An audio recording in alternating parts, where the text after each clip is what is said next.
Hail City, humanity's final fortress, was now nothing but a blazing sea of crimson fire. The sky darkened, choked by the ash and debris of crumbling structures. Relentless explosions ripped through the high-rises, flames rolling up as if eager to swallow everything whole. The devastation was so absolute that streets and ruins had become indistinguishable. Rubble blasted in all directions with every shockwave, thick white smoke billowing from freshly collapsed walls. The entire city trembled violently beneath the crushing weight of the invasion. Amidst the ruins, Colin Hall fell to his knees, his breathing ragged and his body drenched in pale blood. He tried to force himself up, but his physical limits had been shattered by the agonizingly long battle. From behind a shattered wall, a towering figure emerged, a flaming greatsword gripped in its hand. He casually strolled toward Colin, leaving scorched fissures in the earth with every step. The enemy's blade radiated an apocalyptic heat, showering sparks as it tore through the air. The raw power of this weapon alone was enough to melt the strongest steel. This newcomer was a high demon sporting fiery hair and a pair of imposing black horns. He flashed an arrogant smirk, calling out Colin Hall's name like a predator taunting an exhausted prey. Colin forced himself to his feet, one hand clutching the gruesome wound on his chest as he faced the roaring flames. His gaze remained razor-sharp, completely devoid of surrender despite being backed into a corner. Blood trickled down his lips, but Colin never broke eye contact with his executioner. Deep down, he was fighting through the blinding pain, desperately searching for one last opening. The high demon looked down at him from his high horse, dripping with mockery at the sight of Colin as the sole survivor. Hoisting his sword onto his shoulder, he promised the human the privilege of choosing how he died. He grinned, his eyes burning with sheer cruelty beneath the haughty visage of an absolute superior. To him, this slaughter was now just a petty amusement, a game to put down a stubborn dog. Colin glared at his enemy, his blue eyes reflecting the demon's fiery silhouette. He couldn't help but wonder if this was truly the end of the line. The demon's reflection sharpened in Colin's pupils as a deathly silence swallowed the moment. Everything began rewinding to the very beginning of this nightmare. 1 year ago, the demon race's invasion kicked off without a single warning. Colossal monsters laid waste to cities, including the imperial capital, moving so fast that humanity never stood a chance. Soldiers and civilians alike were butchered mercilessly in the streets.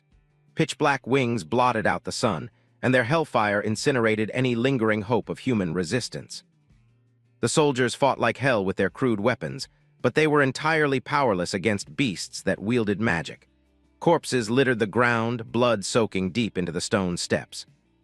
In this world, magic was a divine privilege reserved strictly for highborn nobles. No matter how hard a commoner tried, they could never even brush against that kind of power. Marquis Darius Hall watched the battlefield from afar, his expression cold and stoic.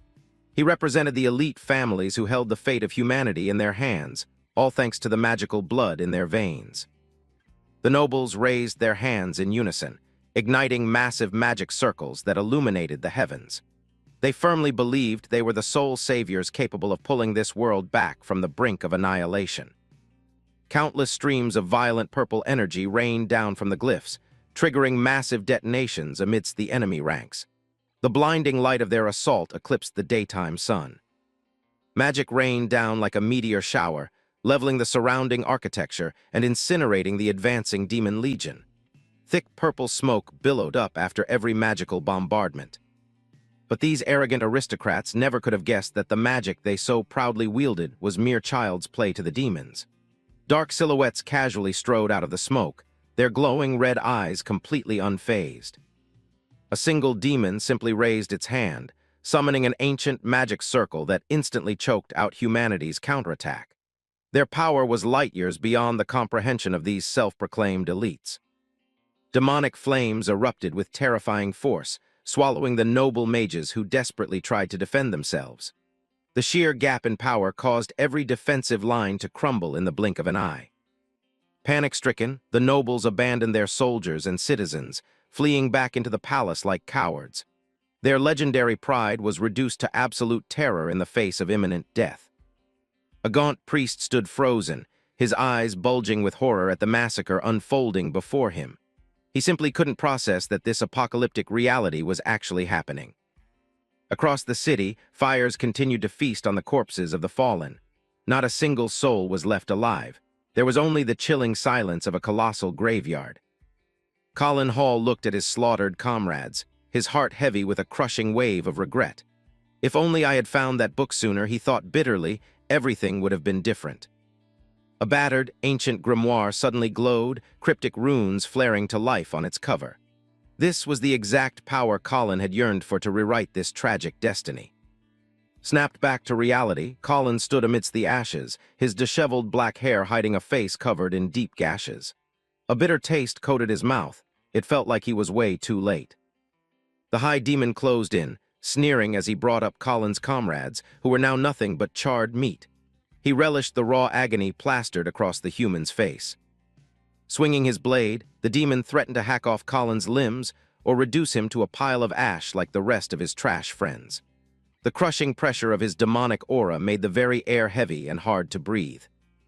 Colin kept his head down, his dark hair masking his eyes, but his voice dripped with venom as he told the demon to shut the hell up. He was completely done listening to the bastard's garbage. The High Demon raised an eyebrow, genuinely surprised that a dying insect still had the guts to bark.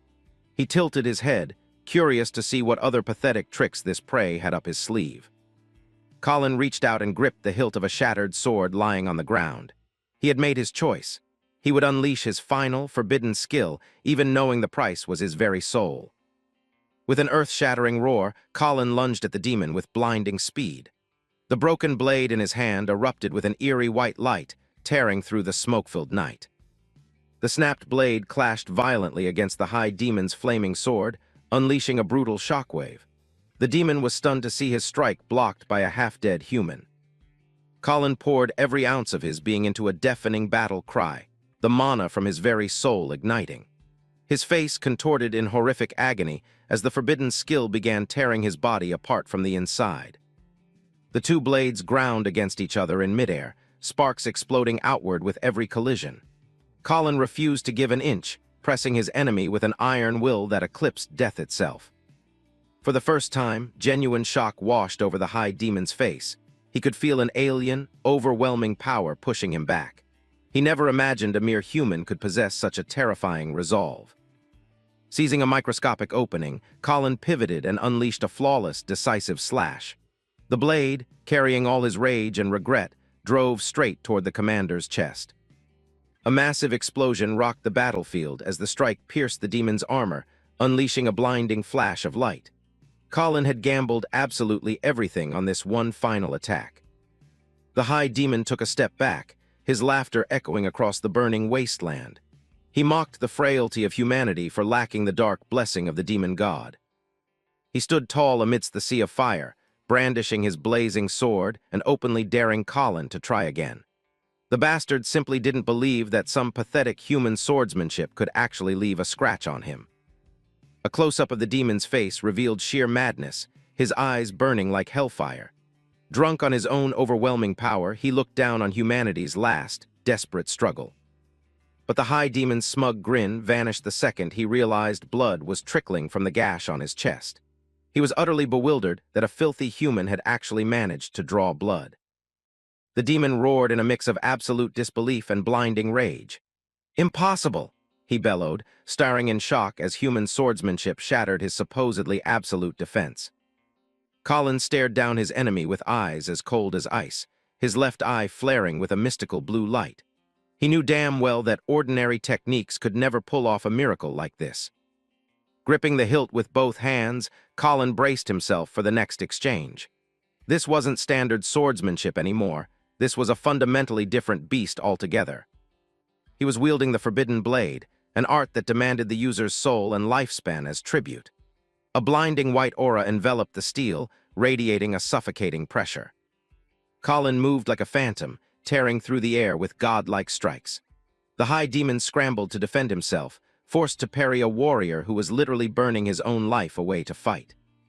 The two traded blows at breakneck speeds, leaving a chaotic web of light streaks across the dark sky. Every single clash carried enough kinetic force to level the surrounding buildings.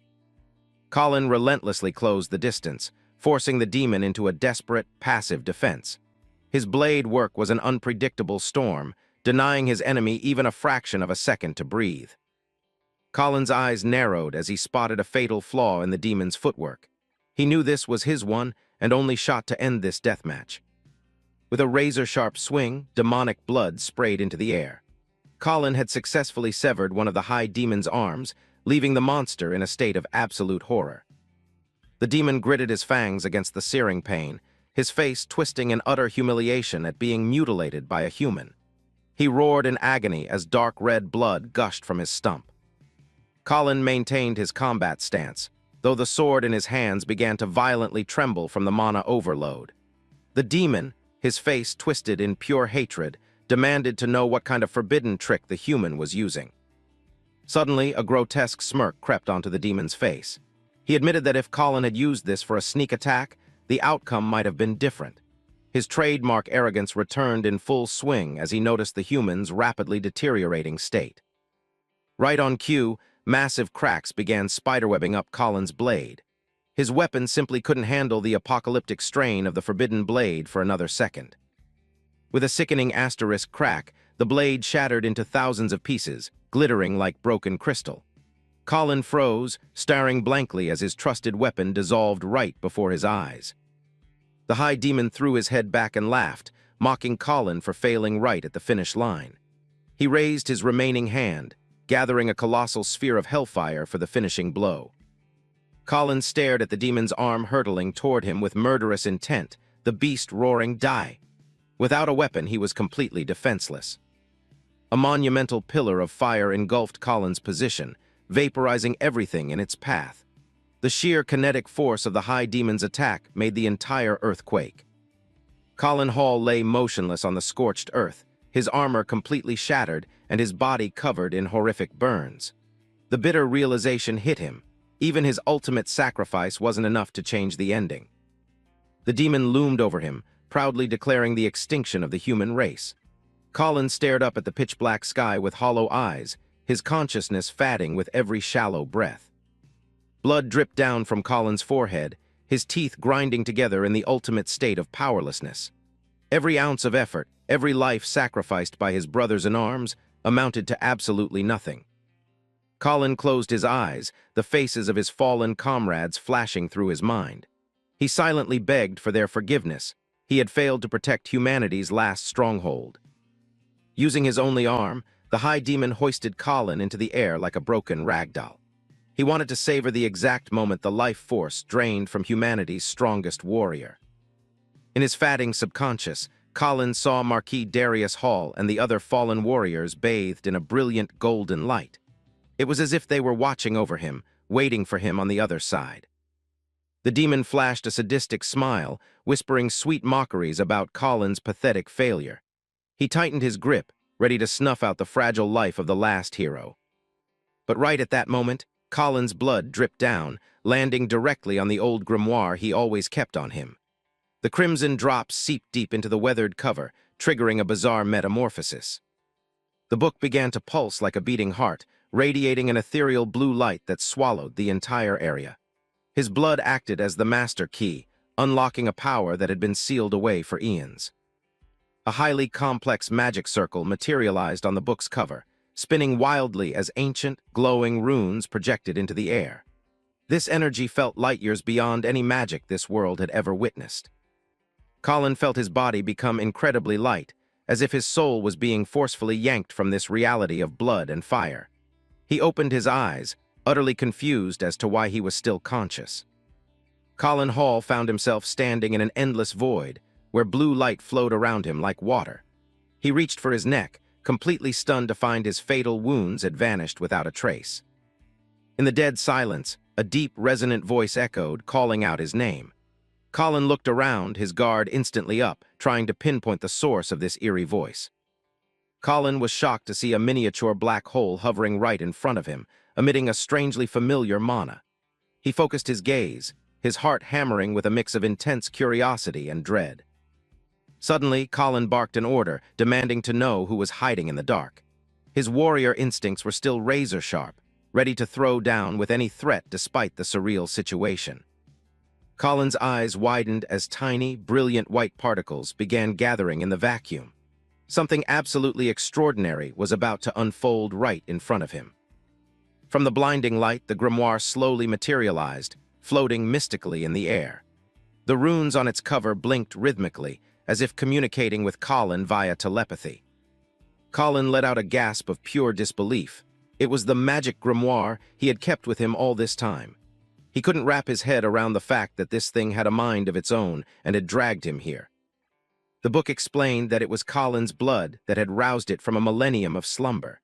It acknowledged Colin as the chosen one, drawn by his burning obsession with saving the world.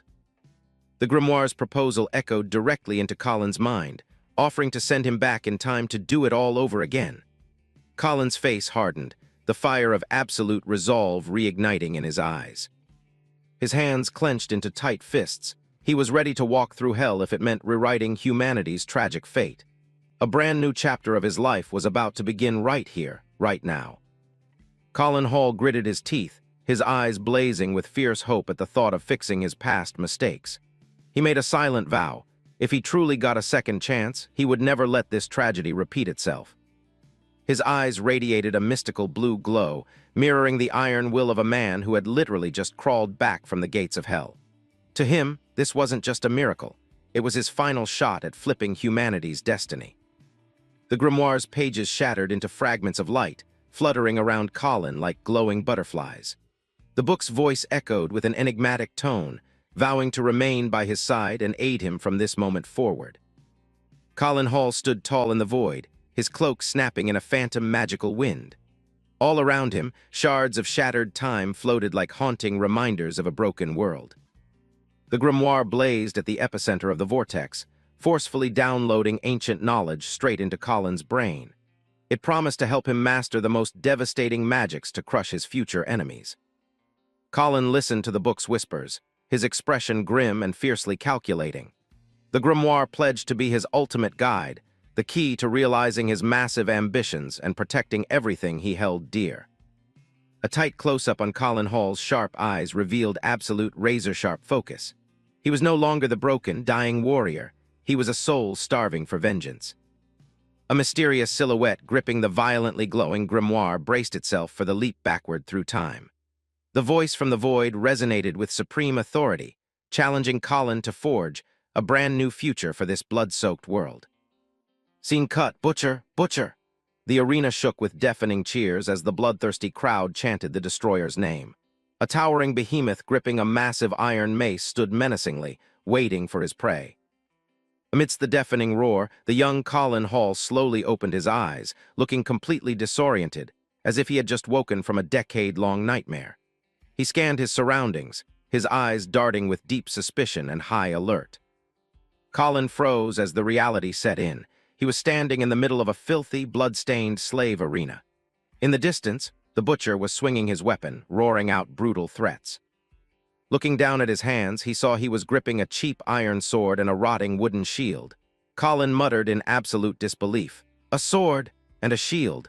Am I really back here?" The butcher suddenly charged, bringing the spiked mace down with earth-shattering force. Colin barely managed to raise his shield in time as the air shrieked around the weapon.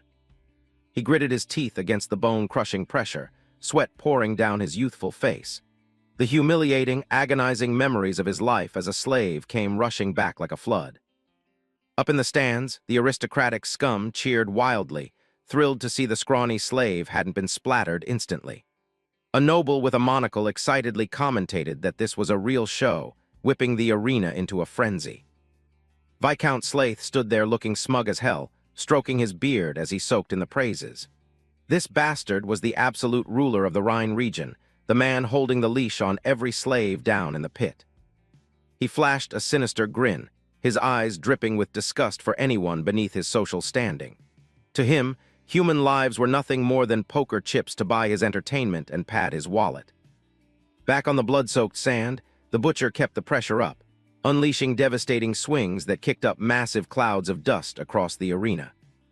Marquis Darius Hall quietly observed the slaughter from his VIP balcony, his veteran eyes missing absolutely nothing. He seemed to have already picked up on something bizarre about the young slave. Bang, Colin completely halted another lethal smash, sparks flying as iron violently met wood. He had fully processed his reality. He had successfully leaped back in time.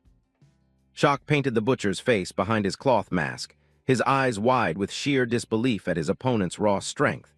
How the hell was a frail slave still standing after two of his strongest hits? Colin stood his ground under the giant's shadow, his mind now razor-sharp and deadly focused. He realized he had been dropped right back to the exact moment he was forced to fight as a gladiator slave. Suddenly, a vibrant blue magic circle flared to life on Colin's hand. He wondered if the mysterious grimoire from the future had permanently fused with his very soul. If that's the case, Colin's gaze instantly turned ice-cold and dripping with killing intent, a total 180 from his initial confusion. He crouched low, using the flat head of the butcher's mace as a springboard to launch himself high into the air. His movements were so fluid and blindingly fast that the audience only saw a blur. Colin swung his blade, now glowing with a vicious blue light, delivering a lethal downward slash. The sheer technical mastery of the move was leagues beyond anything a young slave should possess. The butcher looked up in pure terror, his heavy mace suddenly completely useless against the kid's terrifying speed. From this second on, I'm rewriting my own destiny, Colin roared in his mind as the steel kissed the butcher's neck. Slash, a clean, brutal arc completely decapitated the butcher, a geyser of blood erupting and painting the air crimson. The undisputed giant of the arena dropped dead in a single, flawless strike.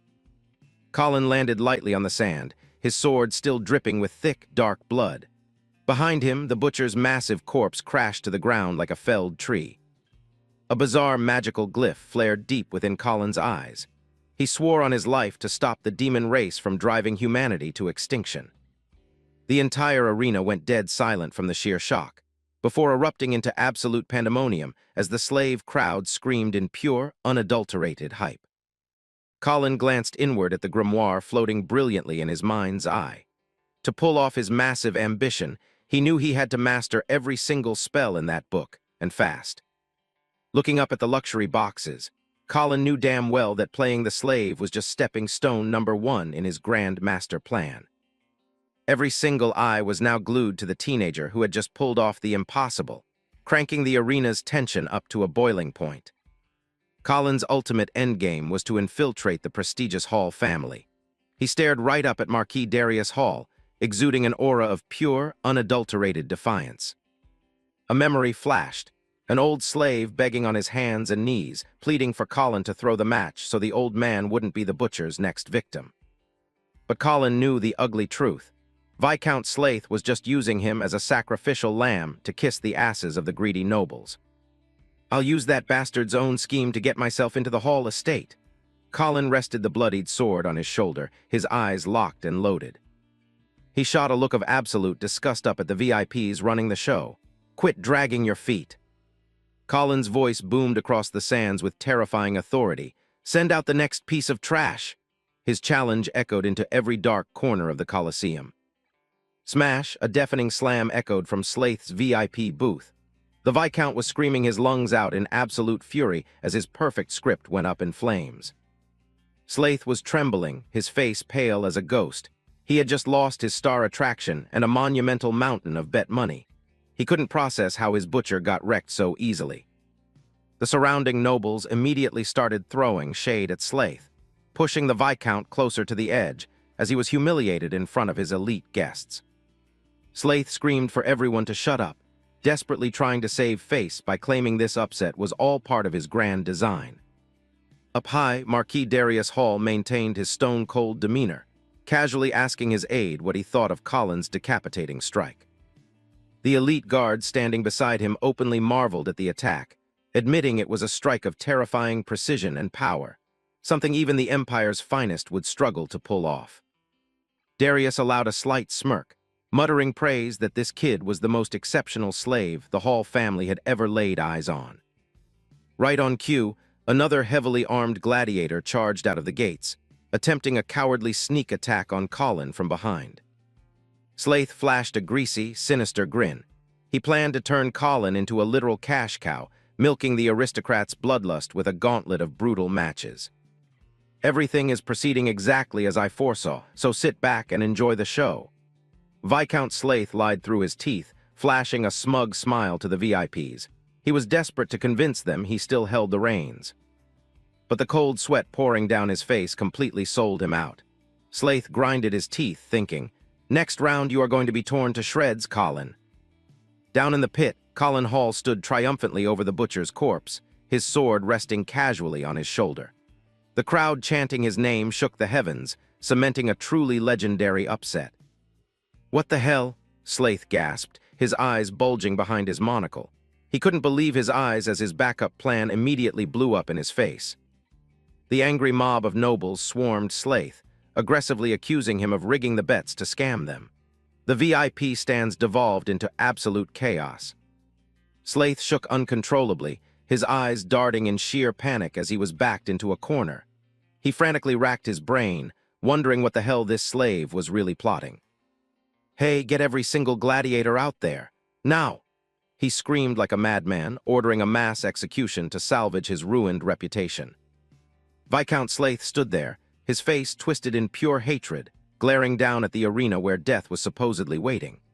Meanwhile, Marquis Darius Hall and another noble watched in silence, thoroughly entertained by the escalating chaos. An elite squad of gladiators, armed to the teeth with spears and swords, marched out onto the sands. The clanking of armor and heavy footsteps created a suffocatingly oppressive atmosphere. Surrounded, Colin closed his eyes and thought back to his past life, remembering how Marquis Darius had dedicated his entire existence to fighting for a just world. It was a hope the Marquis had entrusted to him. Colin stood entirely alone in the massive arena, encircled by 6 cold-blooded killers slowly closing the net. He knew that merely surviving this wouldn't be enough to impress the Hall family. His eyes turned razor-sharp. This was his one-way ticket out of this slave hellhole. "With my current strength, I'm going to absolutely crush this." "Come at me all at once." Colin's arrogant provocation sent shockwaves through the arena. He just stood there, casually inviting a full-frontal assault. The audience's jaws hit the floor. Some screamed that the slave had completely lost his damn mind. A tidal wave of chaotic noise washed over the Colosseum. Not keeping him waiting, the kill squad roared in unison and rushed him from every angle, radiating pure bloodlust. Spear tips locked dead onto Colin's vital spots. Colin remained terrifyingly calm, his eyes tracking every microscopic twitch of his enemies. He took a deep breath, winding up for a spectacular counterslaughter. Clang, one brute brought a heavy broadsword down with all his might, only to smash into thin air. Colin had vanished from their line of sight in a fraction of a second, leaving them totally panicked. "He dodged it," one of them yelled in sheer panic. High above them, Colin had vaulted over their heads, his blade exuding a bone-chilling aura. Suspended in midair, Colin looked down at the hunters who had just become the prey. He swore to completely rewrite his tragic fate right here, right now. Slash, a flurry of impossibly precise strikes decapitated 3 gladiators in an instant, geysers of blood painting the sand. Colin weaved through the mob like a literal ghost. He landed flawlessly, his eyes never leaving the surviving trash. Every single movement Colin made screamed of a true swordmaster's finesse. As he spun around, Colin's ice-cold gaze locked onto 2 gladiators gripping their spears. But instead of finding an opening, they were hit by a glare so full of killing intent it froze the blood in their veins. Without missing a beat, he hooked his toe under the butcher's discarded spiked mace, his thigh muscles compressing like a coiled steel spring. With flawless timing, Colin pivoted, ready to launch the heavy iron directly into their faces. Smash, the mace slammed brutally into the 2 clueless fighters, the kinetic force so overwhelming it crumpled their iron armor. Blood exploded everywhere as they were utterly destroyed by the impossible counter. With blood raining down, the 2 obstacles collapsed instantly, sending the crowd into absolute hysterics. While the arena lost its mind, a foot quietly stepped up right behind Colin. A massive gladiator swung a giant buster sword down with crushing force, but Colin merely tilted his body, dodging it by a hair's breadth. Colin's eyes flashed with that eerie blue light. He was reading the enemy like an open book. His supernatural calmness sent shivers of pure terror down his opponent's spines. He tightened his grip on his sword, winding up for a devastating counter. Colin wasn't about to give these bastards a single second to breathe. Slash, one clean, brutal swing executed the last man standing. The blade tore straight through his chest with terrifying speed and raw power. But he wasn't done. The bloodied sword launched straight up toward the VIP booth like a black thunderbolt. The wind howled around the insanely powerful throw. The lethal projectile ripped across the sky, skimming right over the audience's heads at breakneck speed. Screams died in their throats. They could only stare in pure, unadulterated horror. Up in the luxury box, Viscount Slaith was frozen solid. His eyes glazed over as his brain failed to process reality. He panicked wildly as the blade homed in right on his face. Whoosh, the razor-sharp steel grazed Slaith's cheek by millimeters, burying itself deep into the stone wall behind him and spiderwebbing the rock. Slaith's heart stopped, cold sweat drenching his entire body. The shattered stone wall was brutal proof of the monstrous power behind Colin's throw. Slaith trembled, completely speechless, face to face with the total collapse of his fake authority. A close-up of Slaith's face showed pure, undiluted terror, his eyes rolling back as if he had just looked the Grim Reaper in the eyes. Down in the pit, Colin casually retracted his stance with a razor-sharp pivot. His face was stone-cold and totally fearless, radiating the overwhelming aura of an undefeated warlord that made everyone shudder. Colin let out a faint smirk, a smile packed with arrogance and dark secrets. He knew his crusade for vengeance and world domination had only just begun. High above, Viscount Slaith ground his teeth hard enough to crack them, his bloodshot eyes burning with humiliated rage. He screamed internally that he would make Colin pay the ultimate price for this disrespect. Viscount Slaith ranted like a lunatic, pointing a shaking finger at the sword still vibrating in the arena wall. Marquis Darius Hall remained perfectly silent, while Slaith completely lost his mind over his ruined master plan. Slaith demanded the immediate execution of the slave, for daring to bare his fangs at the nobility right to his face. Hearing the word execution, Colin snapped his gaze up to the VIP box, his eyes burning with absolute hostility. Standing tall in the blood-soaked sand, he casually fired back, asking if looking down on everyone else was just a genetic trait among nobles. The aristocrats broke into a nervous sweat, suddenly feeling very unsafe in the face of this slave's unprecedented sheer audacity. Viscount Slaith slammed his scepter into the floor, his face contorted in rage at what he deemed blasphemous words. A sickly green magical aura began condensing in the palm of his hand. He started preaching about the ancient past, rambling about how God gifted magic to their ancestors, creating an absolute class divide. Flexing his mana, Viscount Slaith loudly proclaimed that the nobles were the chosen representatives of the divine. He pointed his scepter right at Marquis Darius Hall, demanding to know if the Marquis truly intended to defy the will of God. Down in the dirt, Colin simply let out a cocky, ice-cold scoff. The crowd began to buzz when Colin clapped back, asking exactly what was so sinful about his own existence. He casually plopped down onto the sand, looking entirely unbothered, while the nobles above shrieked for the guards to arrest this insolent trash. Colin suddenly shot to his feet, aimed his sword straight at Viscount Slaith, and dared the representative of God to come down and fight him one-on-one. Slaith froze, his eyes popping wide behind his monocle at the utterly insane challenge from a filthy slave. Murmurs swept through the Colosseum. Everyone assumed Colin had suffered a total psychotic break and started praying he wouldn't be slaughtered too quickly. The other nobles in the stands just laughed, treating Colin's stunt like a pathetic, suicidal joke. Marquis Darius Hall kept his mouth shut, his eyes glued to Colin as if watching a highly entertaining puzzle put itself together. Viscount Slaith marched down to the arena floor, his boots stomping heavily on the sand as he closed in on the lowly slave. He raged like a madman, screaming that Colin had destroyed his plans and dared to mock the gods in front of the entire city. Viscount Slaith began his incantation, violently swirling mana whipping around him while Colin just stood there, looking profoundly bored. Suddenly, the blue magic circle flared in Colin's eye, booting up the hidden power of the grimoire. A status screen popped up, exposing that Viscount Slaith was actually just a pathetic, beginner-level wind mage. Slaith flashed a wicked grin, announcing he was going to send Colin to hell since the kid was begging for death.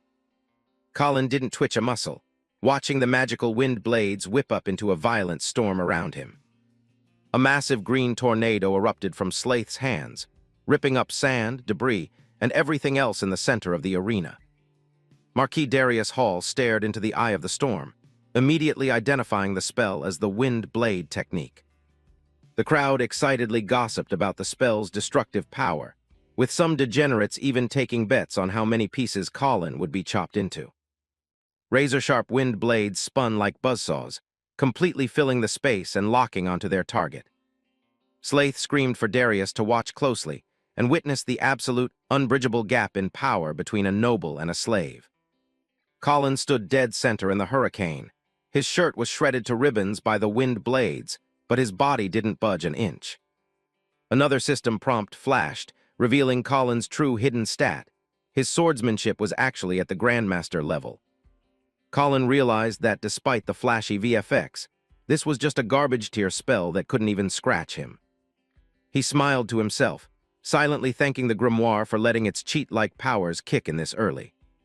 He stood unfazed inside the blender of wind, his body completely uninjured despite his clothes being torn to shreds.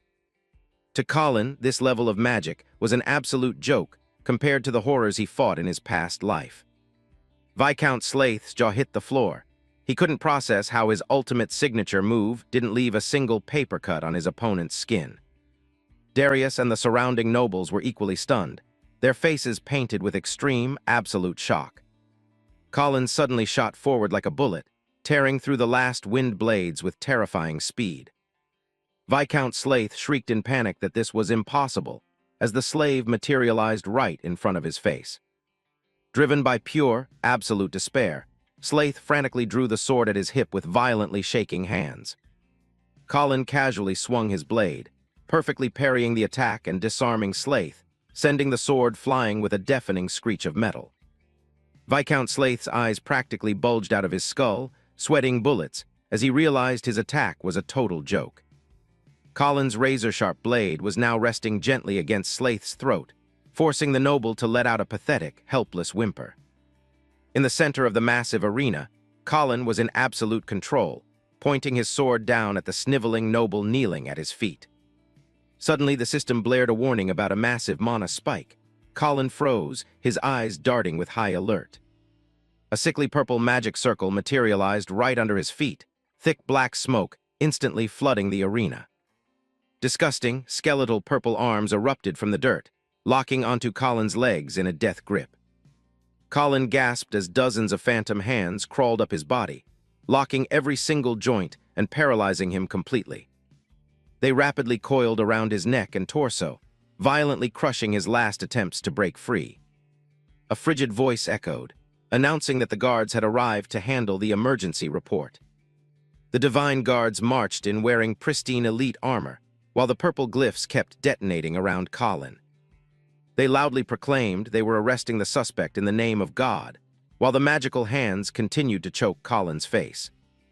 Colin gritted his teeth against the crushing pressure as the skeletal purple fingers dug into his skull. The captain of the guard stood like a fortress, gripping a massive broadsword, radiating the terrifying authority of the divine guards. Behind him loomed the colossal magic tower, the shadowy syndicate built to enforce the absolute supremacy of noble blood. This army was packed with the most elite aristocrats, boasting firepower that made standard nobles look like jokes. Colin flexed his muscles against the dark magical chains. He knew damn well he could shatter them in a heartbeat. But he caught himself, realizing that flexing his true power now would draw away too much heat from the higher-ups. A calculating glint flashed in Colin's eyes. He decided to pull a wildly reckless and unpredictable wildcard move. Taking a massive breath, Colin readied himself for the biggest gamble of his life, all or nothing. He screamed at the top of his lungs, declaring that he was the biological son of Marquis Darius Hall, and ordered the guards to release him instantly. The bombshell statement made the guards freeze in their tracks, exchanging highly skeptical looks over the slave's insane claim. Viscount Slaith, standing right there, dropped his jaw in sheer disbelief. He couldn't believe his ears when he heard the name Colin Hall. The audience erupted into a frenzy of gossip, since nobody had ever heard a whisper about Marquis Darius having a bastard son. Colin stared down the guards, knowing full well the absolute golden rule. Divine guards were strictly forbidden from touching nobility. He quietly monitored the crowd's reaction, wondering exactly how this destined gamble was going to play out. Viscount Slaith exploded in rage, screaming that Colin was just spinning a pathetic lie to save his own worthless hide. He lunged forward with his sword, roaring that Colin deserved to die 10,000 times for daring to fake noble blood. A booming stop echoed from behind, carrying so much authority it froze Slaith dead in his tracks. Marquis Darius Hall strode forward, radiating absolute dominance, his piercing gaze locked dead center on the arena. Viscount Slaith frantically tried to explain himself to Darius, pointing at Colin and stuttering that he was just trying to execute this disrespectful trash. Darius suddenly lunged and backhanded Colin brutally across the face, roaring at him for being a moron and dragging the family name through the mud. The guards and the crowd were completely shell-shocked by the violent act and Darius's implicit confirmation of the boy's identity. Viscount Slaith stood totally paralyzed, sweating profusely as his brain blue screen trying to process what was happening. Darius grabbed Colin by the throat with his armored gauntlet, putting on a masterclass performance of a severely pissed-off father. He snarled right in Colin's face, raining down heavy verbal abuse for his complete refusal to repent. The Marquis tore into Colin for having the absolute gall to lay hands on Viscount Slaith, instead of fixing his garbage attitude. Colin looked his father dead in the eye, internally celebrating that his insane gamble was paying out exactly as planned. A subtle flash of understanding crossed Darius's eyes. Colin smirked inwardly, knowing he had secured the bag. Keeping Colin in a chokehold, Darius pivoted toward Viscount Slaith to execute Phase 2 of his impromptu plan. Viscount Slaith trembled as Darius formally apologized on behalf of his idiot son for the massive disrespect. Colin kept up the act flawlessly, screaming back that the old bastard was the one who insulted his father first. Darius snapped, ordering everyone to shut the hell up, his eyes practically shooting fire as he glared at the crowd. He announced he would discipline this stupid brat himself, shooting a loaded glance at the frozen captain of the Divine Guards. With a highly authoritative wave of his hand, Marquis Darius Hall ordered every single person left to clear the area immediately. Viscount Slaith screamed in absolute protest, insisting Darius had no right to just walk away with the slave like that. Raising his sword high, Slaith vowed he wouldn't let anyone steal this slave and accused the whole thing of being a pathetic farce. Colin stood perfectly still, sweat rolling down his cheek as he watched Slaith's temper go critical. Slaith's eyes were practically bulging out of his monocle. He swore to murder Colin right then and there, consequences be damned. Completely ignoring all logic, Slaith charged blindly forward with his sword, totally disregarding Darius and the elite guards. A faint smirk crept onto Colin's lips. He had completely read the opponent's reckless tilt. Colin glared back at Slaith with absolute defiance, challenging whether the old fool was really going to attack the Marquis standing right in front of him. Darius Hall stood like an immovable mountain, the crushing aura of a Marquis making the very air feel toxic to breathe. Colin kept pouring gas on the fire, asking if Slaith really had the balls to attack the Divine Guards, the literal enforcers of God. Colin smirked, sarcastically asking Slaith if he was trying to kick off a full-blown treasonous rebellion. Slaith's face drained of all color, grinding his teeth in absolute rage as he realized he had walked right into the slave's verbal trap. Panicking, Slaith dropped his sword. It clattered loudly on the dirt as he frantically denied any treasonous intent. The captain of the Divine Guards casually snapped his fingers, and the purple magical hands binding Colin instantly dissolved. He formally declared the entire incident a massive, unfortunate misunderstanding, while Colin stood there looking totally unbothered. The captain bowed, apologizing for his earlier aggression, and announced the immediate withdrawal of the Divine Guards.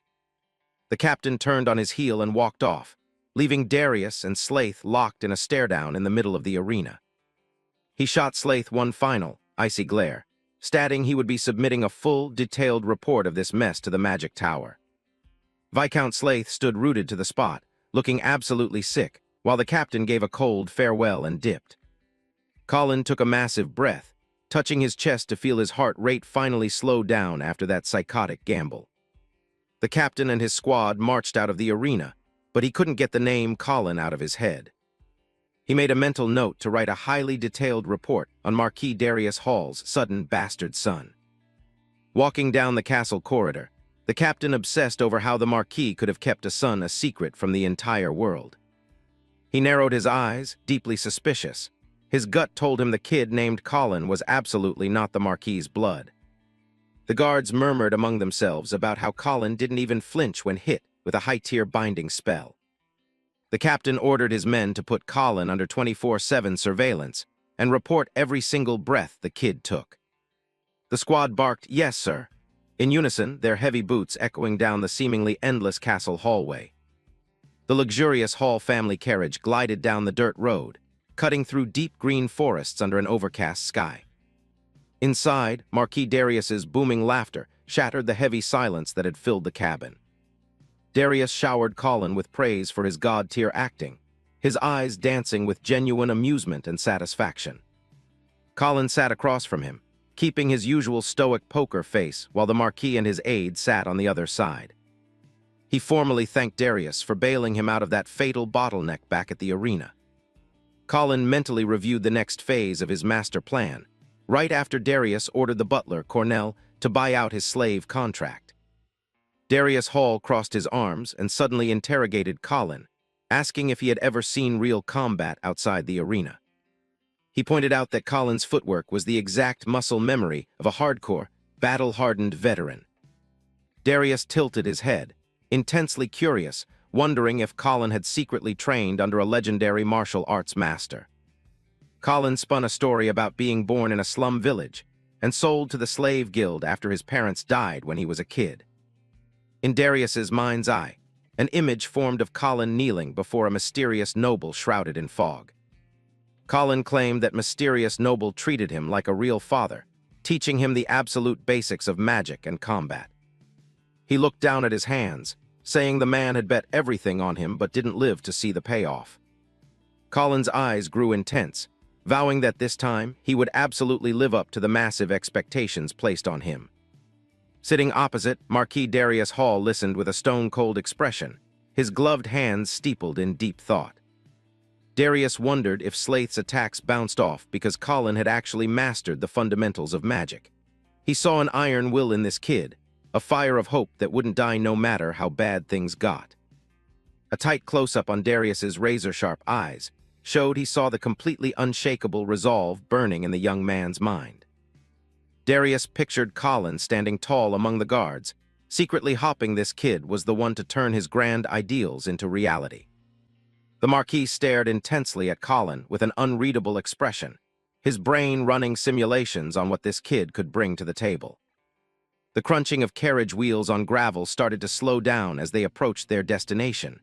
Darius glanced out the window. The ride was over. Screech, the massive wooden wheels ground to a halt, echoing sharply in the dead silence of the estate. The carriage parked in front of an absurdly massive and gorgeous mansion, a pure flex of the Hall family's insane wealth and power. An announcement rang out, "We have arrived." A wide shot revealed the dazzling Hall estate bathing in sunlight, complete with over-the-top manicured gardens and a sparkling fountain.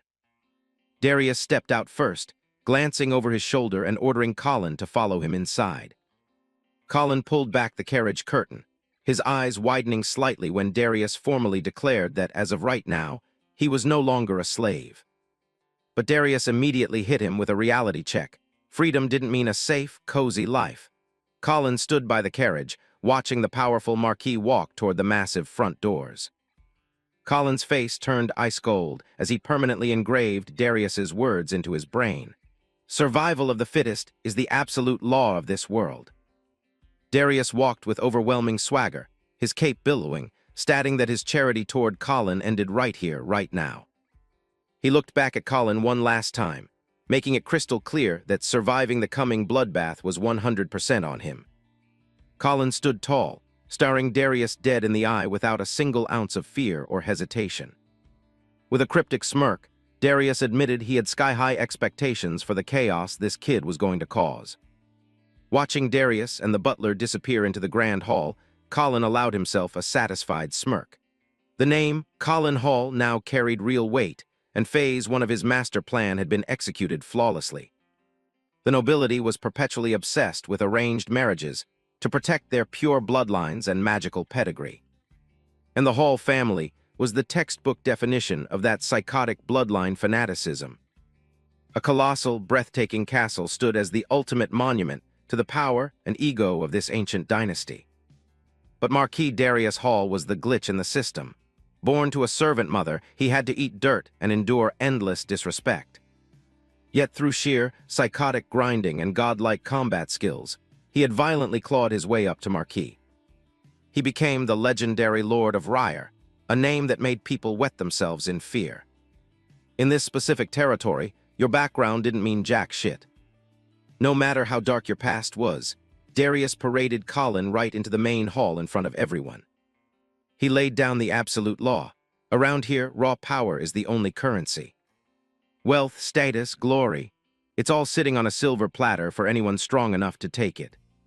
He placed a hand on the door, swearing to hand the kid literally anything he desired.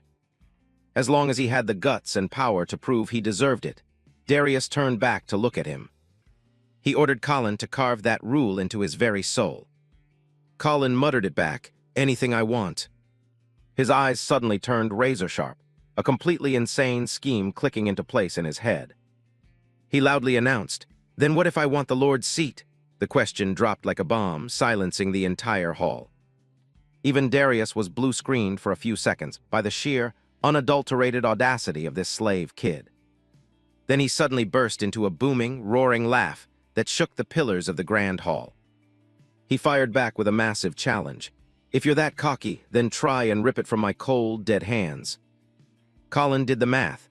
Darius was a true, hardcore fanatic for the survival of the fittest ideology. But that exact ideology made the blood-purest nobles despise him, painting a massive target on his back for countless enemies.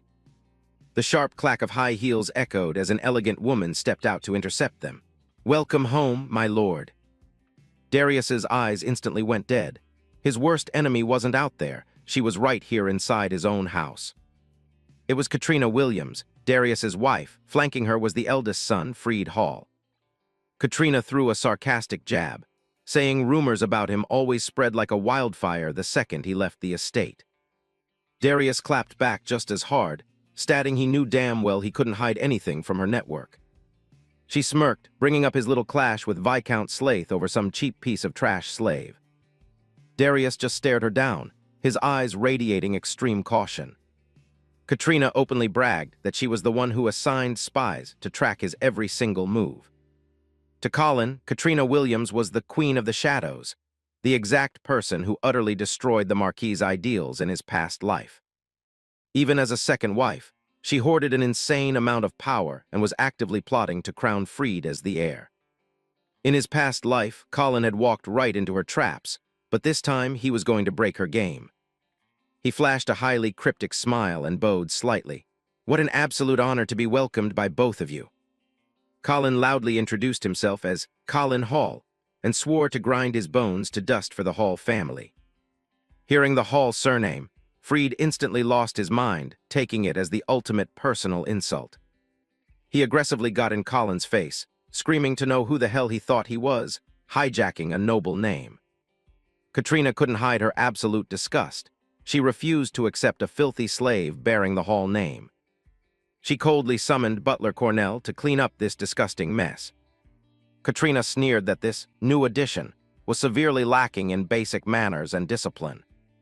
Butler Cornell bowed and took the order, his face tight with stress over the escalating standoff. Colin didn't even flinch. He just calmly tightened his grip on his sword hilt. He drew his blade, boldly stating the name was a direct gift from the Lord himself, and nobody had the right to veto it. Katrina Williams plastered on a fake, venomous smile, asking if Colin really had a death wish, defying the head of the household. Colin showed zero fear. He pointed his sword straight ahead and loudly promised. One day, he would be the one running this family, and they would all bow to him. Katrina's face froze in rage, pure, unadulterated contempt flashing in her razor-sharp eyes. Her son Freed was practically seeing red. grinding his teeth loud enough to hear, furious at the slave's sheer disrespect. On the flip side, Marquis Darius looked highly entertained, a faint smirk playing on his lips at the kid's insane guts. The surrounding staff started intensely whispering, everyone completely shook by Colin's psychotic ambition to hijack the throne. What the hell is this slave babbling about? The maid's frantic gossip buzzed down the hallways. Katrina gave a polite little cough to mask her fury, closing her eyes as if physically suppressing the urge to murder him.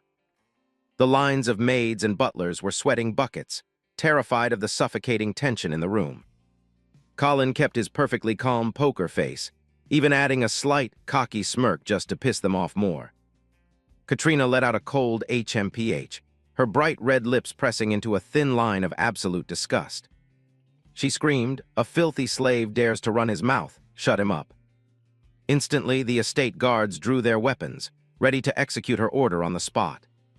The rest of the staff didn't waste a second. They all took combat stances, boxing Colin in with weapons drawn. Katrina issued the kill order, "Capture that bastard." A full-blown gang fight was about to erupt right in the lobby, as the guards and staff lunged to take Colin down. Darius's roar shattered the chaos. "Stand down!" The overwhelming command forced everyone to freeze. He declared that if Colin proved he had the power, he would gladly hand over the Lord's seat to him. Freed Hall looked like his brain just broke, screaming, "Father, what the hell are you saying?" Darius physically body-blocked for Colin, completely ignoring his son's hysterical meltdown. He glared a hole through Freed, his eyes promising severe consequences if anyone pushed this further. Seeing her husband go all in, Katrina flipped her expression, giggling softly. "Oh, well, if it's your decision, my lord, I won't object." But her eyes still glinted with toxic malice, as she dropped a massive, however. She pointed out that this massive estate was kept running by hundreds of servants, grinding 24/7. And out of those hundreds, only the absolute top-tier elites were ever granted a noble surname. The maids and butlers stood in dead silence, absorbing every venomous word from their mistress. Katrina took a step forward, challenging, "Are we really just going to hand a nobody the hall name the second he walks in?" Standing toe-to-toe with Darius, she insisted the household staff would never accept such blatant nepotism. "Then let's settle this with a test." Katrina threw down the gauntlet with a highly suspicious smirk. She turned her sights on Colin. "Prove you're actually worth something. If you fail, you get thrown out on the street per family law." Colin mentally laughed, knowing her cute little test wouldn't even make him break a sweat. Seeing Colin stay quiet, Freed got cocky again, yelling, "What's wrong? You scared now?" But Colin just flashed an arrogant grin, saying it would be totally boring if he was the only one taking the test.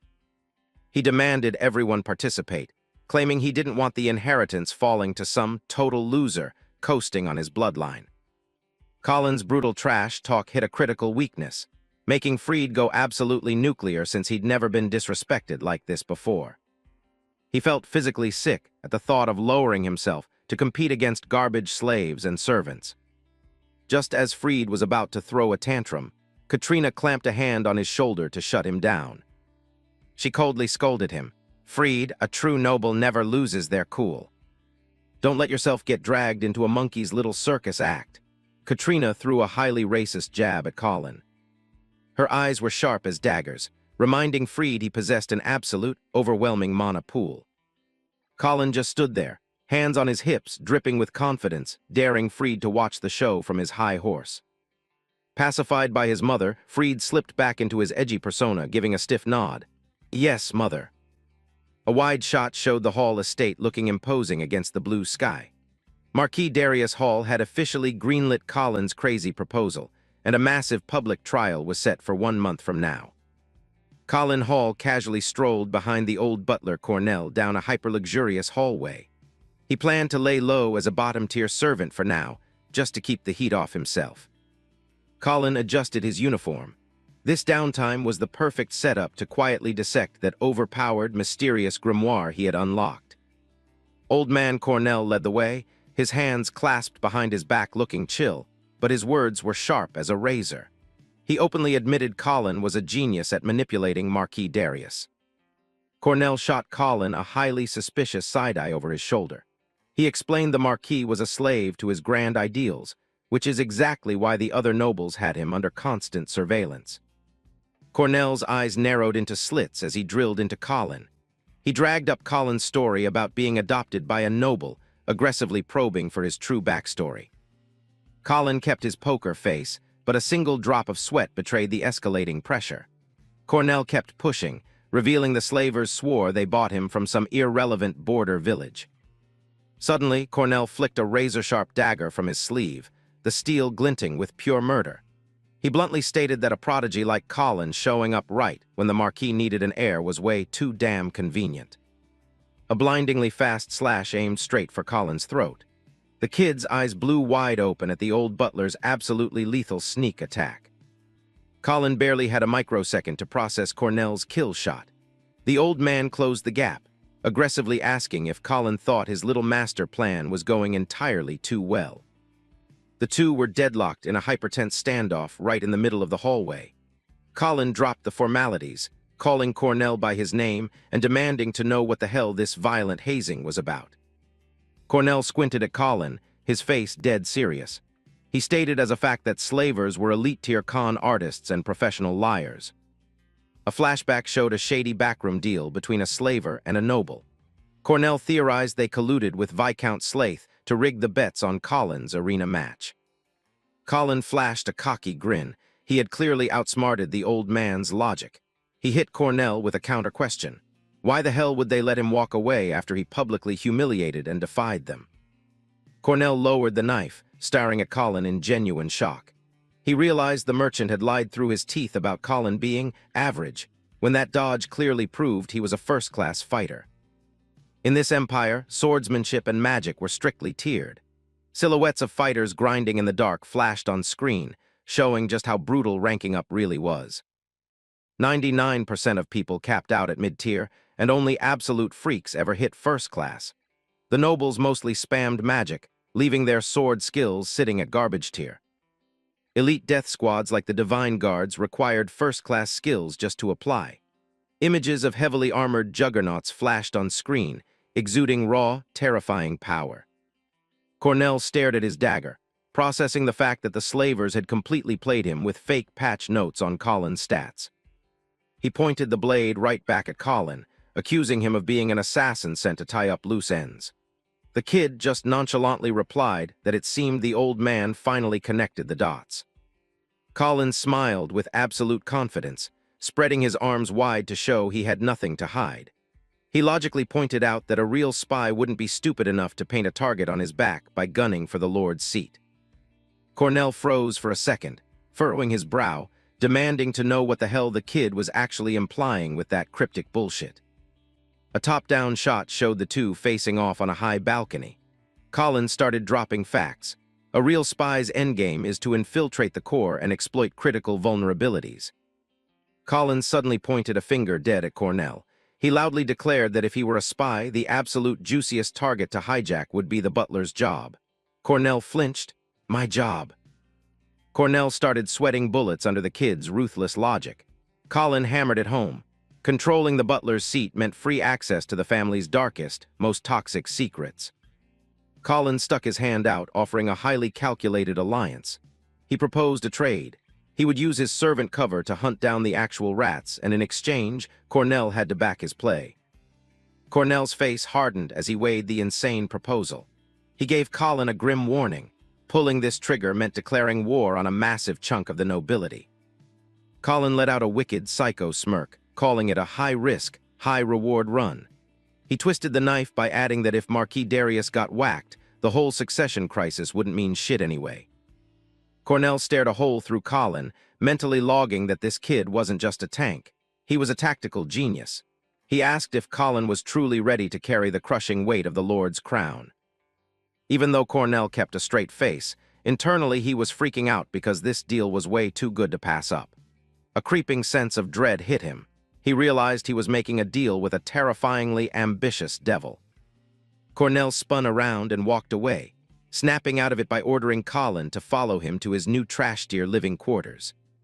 Colin gave a subtle, cocky smirk and a slight nod.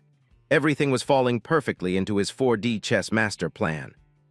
The scene cut to a dilapidated, depressing shack out behind the main mansion, looking 1,000,000 times worse than the flashy front yard. Cornell and Colin stood in the massive, cobblestone courtyard of the servant quarters. The old butler told the kid to just pick whatever filthy corner he liked. An image of the arrogant Katrina Williams flashed on screen. Within the Hall family, every single servant was locked into a brutal 3-tier caste system she personally designed. S-tier was the personal retainers serving Lady Katrina, the Marquis, and the young master directly. They always looked immaculate and provided flawless, high-end service. A tier were the mid-level staff, who actually got to live and work inside the main mansion with the VIPs. Trash tier were the low-level grunts, forced to grind out grueling physical labor like hauling wood or scrubbing toilets. These bottom feeders were exiled to this segregated shack and were strictly banned from getting anywhere near the main house without a VIP pass. Cornell held up 3 fingers, laying out the garbage benefits package. Colin's main quests were dumping trash, chopping wood, and shoveling horse shit for a pathetic 3 copper coins a day. Colin just stared at him, totally deadpan. The old butler turned and walked away, ditching Colin in front of the rotting wooden door. He threw out a final warning that it was time for Colin to learn the brutal survival mechanics of this zone. Colin's eyes turned ice gold as Cornell dropped the ultimate golden rule. Colin had to submit completely and absolutely to his senior servants. 3 senior grunts were already waiting, looking ready to start a fight the second Colin walked up. They were lounging around, completely radiating toxic, bullying energy right in the low-tier yard. The seniors looked at Colin and burst out laughing like hyenas, acting like they just scored a brand new punching bag. The red-haired punk sitting on the dirt gave him a nasty, condescending once-over. In the background, Butler Cornell strolled away without even checking his rearview mirror, throwing Colin straight to the wolves. He reiterated these were the ladies' laws, and Colin had no choice but to fall in line. Cornell's silhouette vanished down the corridor, leaving the kid totally isolated in hostile territory. The old man either genuinely believed in this toxic rule or just wanted to stress-test Colin's limits. Colin's eyes narrowed, half his face masked in sinister shadows. He muttered the phrase, absolute submission, to himself, a chillingly psycho smile creeping up his face without the bullies noticing. The kid stood perfectly still in the yard while the 3 seniors held their ground, tracking his every twitch. One of them mockingly confirmed his identity. "So this is the fresh meat, Colin." Colin suddenly flipped a switch, pressing a hand to his chest and flashing the fakest, brightest customer service smile possible. He enthusiastically greeted the seniors, begging for their guidance on the job. The 3 seniors absolutely lost it, laughing their asses off at how obedient the new guy was. The redhead squinted, repeating the name Colin with maximum disrespect and mockery. But a second later, Colin's face dropped into a terrifying, dead-eyed stare. A voice laced with heavy sarcasm echoed, reminding everyone that he was the exact same guy who just demanded the Lord's throne to the Marquis's face. The biggest, beefiest senior stomped up, jamming a finger in Colin's face to assert dominance. He bragged that he heard Colin had already picked fights with both the lady and the young master on day 1. The senior chugged a bottle of cheap booze, growling that they were going to teach him the proper way to greet his superiors. Their whole objective was to completely break the kid's spirit on his very first day. A deafening crash rang out as the senior smashed the glass bottle on the ground. Shards flew everywhere, leaving a jagged, lethal weapon in his hand, signaling a brutal beatdown was about to kick off. Brandishing the broken glass, the punk screamed at Colin to drop to his knees, slap himself in the face, and beg for guidance. He threatened to keep Colin going until they were thoroughly entertained. The senior got right in Colin's personal space, shoving a finger at his face to completely nuke his dignity. He snarled, demanding to know if Colin was deaf or just stupid. Seeing Colin completely ignore him, the thug lost his mind and violently grabbed the kid by the collar. He sneered, telling him to hurry up and do the humiliating greeting before things got really ugly. But that was his final mistake. Colin struck back with lightning speed. He snapped the senior servant's wrist backward, drawing a howl of agony as the sickening crunch of bone echoed through the dead silence. The other 2 goons froze, their jaws literally dropping as their brains failed to process the scene. They never expected the nice, new guy to counterattack with such extreme, brutal violence. Before the punk could even blink, Colin buried a devastating kick straight into his gut. The kinetic force launched the senior backward, his face totally caving in from the sheer agony. The previously arrogant senior was now eating dirt, spitting up blood, gasping for air like a dying fish. The others suddenly realized they had just picked a fight with a literal raid boss. Colin raised his hand high, looking down at the shaking losers with absolute zero empathy.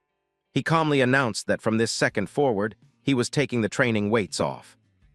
The kid delivered a god-tier pimp slap to the senior trying to crawl out of the wreckage. He mocked their exact greeting in a voice dripping with murder. "I look forward to your guidance, seniors." The brawl was a total one-sided slaughter as Colin unleashed a relentless combo, every strike punctuated with heavy, sarcastic trash talk. The seniors were getting absolutely dismantled, zero chance of fighting back against his busted stats. The redhead and his buddy screamed in totally useless frustration as Colin completely styled on them. The whole yard was now overflowing with extreme rage and suffocating killing intent from both sides. One senior grabbed a wooden chair, aiming to smash it over Colin's head, while the other suicidally charged in with a broken bottle. They were totally unhinged, trying to murder the kid to erase their humiliation. Colin's icy blue eyes tracked their sloppy, uncoordinated attacks. To him, their desperate flailing looked like a pathetic clown show in slow motion. The sharp ring of steel echoed as Colin quick-drew the sword from his hip in a fraction of a frame. The glint on the blade guaranteed a very bad ending for anyone stupid enough to test him. Colin effortlessly parried every single garbage attack with absolute masterclass technique. The seniors started violently shaking as they realized the astronomical skill gap between them and this rookie. Blood sprayed like a geyser as Colin's blade sliced through their defenses with surgical precision. One senior was sent flying, teeth and blood raining onto the floor in a symphony of agony. Colin vaulted into the air, dropping a highly technical axe kick straight onto an enemy's skull. His animation canceling was so smooth the grunts couldn't even track him with their eyes. The kick connected perfectly, warping the senior's face as blood and spit exploded into the air. He let out a pathetic groan before getting completely knocked out by the massive blunt force trauma. The kinetic energy launched another thug straight through a wall, generating a massive shockwave. Screams of agony echoed through the trash-tier quarters, signaling the absolute wipeout of the senior squad. A grunt collapsed to the floor, clutching his ruined, bloody face, whining in pure defeat.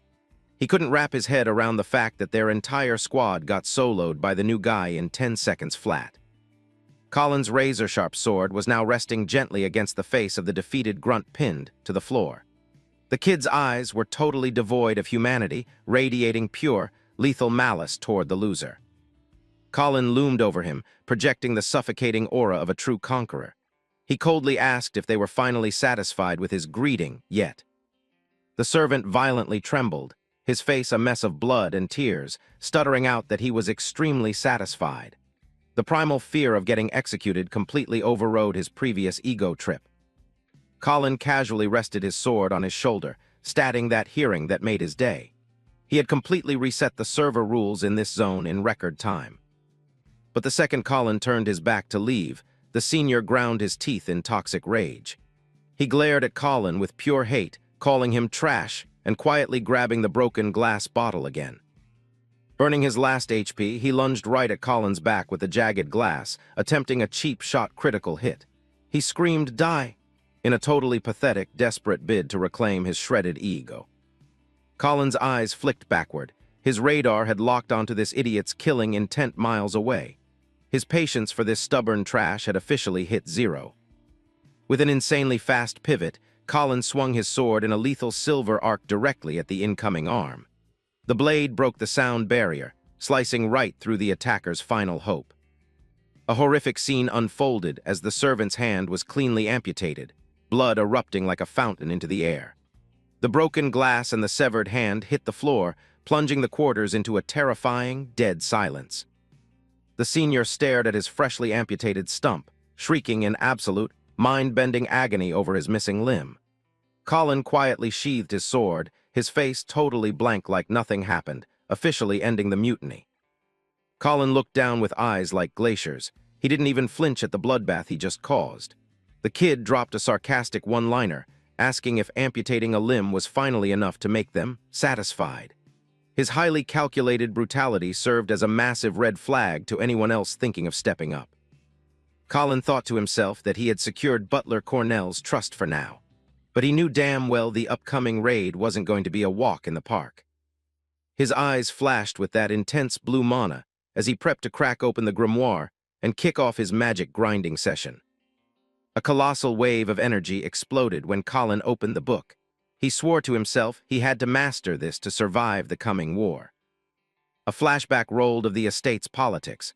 When Lady Katrina Williams married in, she instantly purged the staff and installed her own cronies.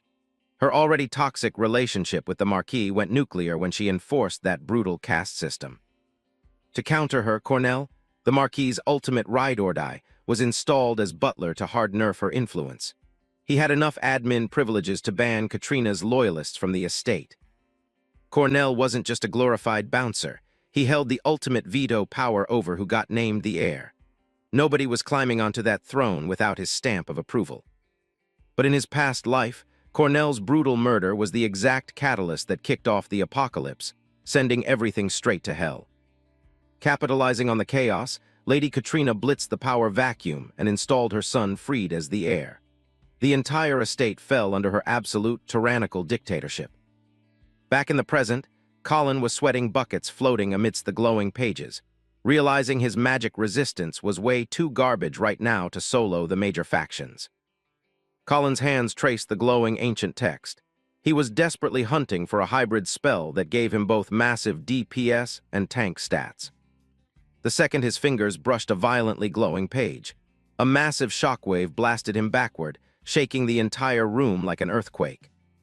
The grimoire's data started forcefully downloading straight into Colin's brain, the agonizing pain making him bite his tongue to stop from screaming. Colin's body locked up, crackling with dark magic lightning. It felt like a million fire ants were eating him alive. His bones and soul felt like they were being submerged in boiling lava. Inside the magic hallucination, a ridiculously overpowered Black Knight materialized from thick purple fog. Colin reached out, trying to hack the system and hijack its power. The iron armor's eyes flashed with a freezing blue light, glaring at the arrogant kid trying to tame it. The raw killing intent made the air around Colin feel like wet cement. The Dark Knight swung a massive greatsword, while whispers of destroy and submit aggressively spammed Colin's mind. He screamed in pure agony, fighting off the dark mana trying to completely overwrite his save file. Colin's face twisted from the strain, wondering if this was the insane pay-to-win cost for unlocking high-tier magic. He felt his HP bar rapidly dropping towards zero. Suddenly, a memory triggered of a mysterious blonde woman. She gently told him to close his eyes and sync up with the natural flow of mana. Colin realized the total bullshit RNG of this world. Nobles breathed magic effortlessly, while he had to fight a literal Dark Souls boss just to learn a spell. He wondered if the Bloodline meta was really that broken. But instead of rage-quitting, Colin's eyes burned with psycho hype. The harder the boss, the more he wanted to absolutely style on it. He slammed his hand onto the page, blue lightning exploding violently as he burned his ultimate to finally tame the spell. The mana slowly began bending to his admin commands. The massive shadow entity engulfed Colin, flooding the room with blue light as he roared his lungs out to finish the sync process. The overpowered buff was finally his. No matter what the devs threw at him, Colin absolutely refused to take an L here. He ground his teeth, tanking the final ticks of damage wrecking his body. His roar shook the Hall estate in the dead of night, announcing the massive level-up of the underdog. A blinding beam of light shot out of his bedroom window. At the crack of dawn, the estate grunts were already grinding out the laundry raid by the giant wooden tubs. The splashing water cut through the quiet morning vibes. Two servants flinched, snapping their heads back when they heard footsteps rolling up. One of them actually gasped in shock. A pair of boots strolled up with max swagger. It was Colin, looking completely unbothered despite pulling an insane all-nighter training session. Colin stepped into the yard looking bored out of his mind, stretching and joking that he was fully expecting the seniors to try and gank him in his sleep.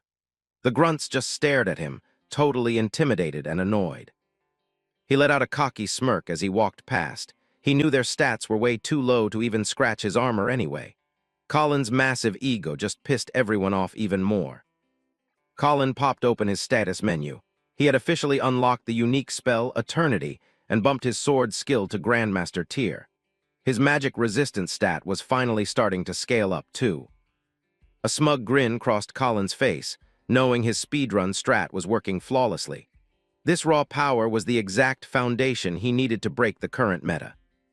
He laughed out loud, rubbing his neck, suddenly realizing his stamina bar was completely depleted after burning so much mana. He needed to find an HP potion or some food ASAP. But the chill morning vibes were instantly ruined by someone screaming at everyone to get the hell out of the way. A heavily armed squad was marching aggressively into the servant zone. The two laundry grunts froze, staring at the incoming guard patrol in sheer panic. They nervously whispered about why the hell the guards were suddenly spawning here. Leading the pack was Lieutenant Eyepatch, a totally unhinged officer rocking a nasty scar and an eye patch. He barked at the grunts to bow down immediately if they didn't want to get executed on the spot. A young servant carrying a massive tub of water started shaking violently, sweating bullets as the patrol marched right at him. He desperately tried to balance the heavy tub while the officer stared him down.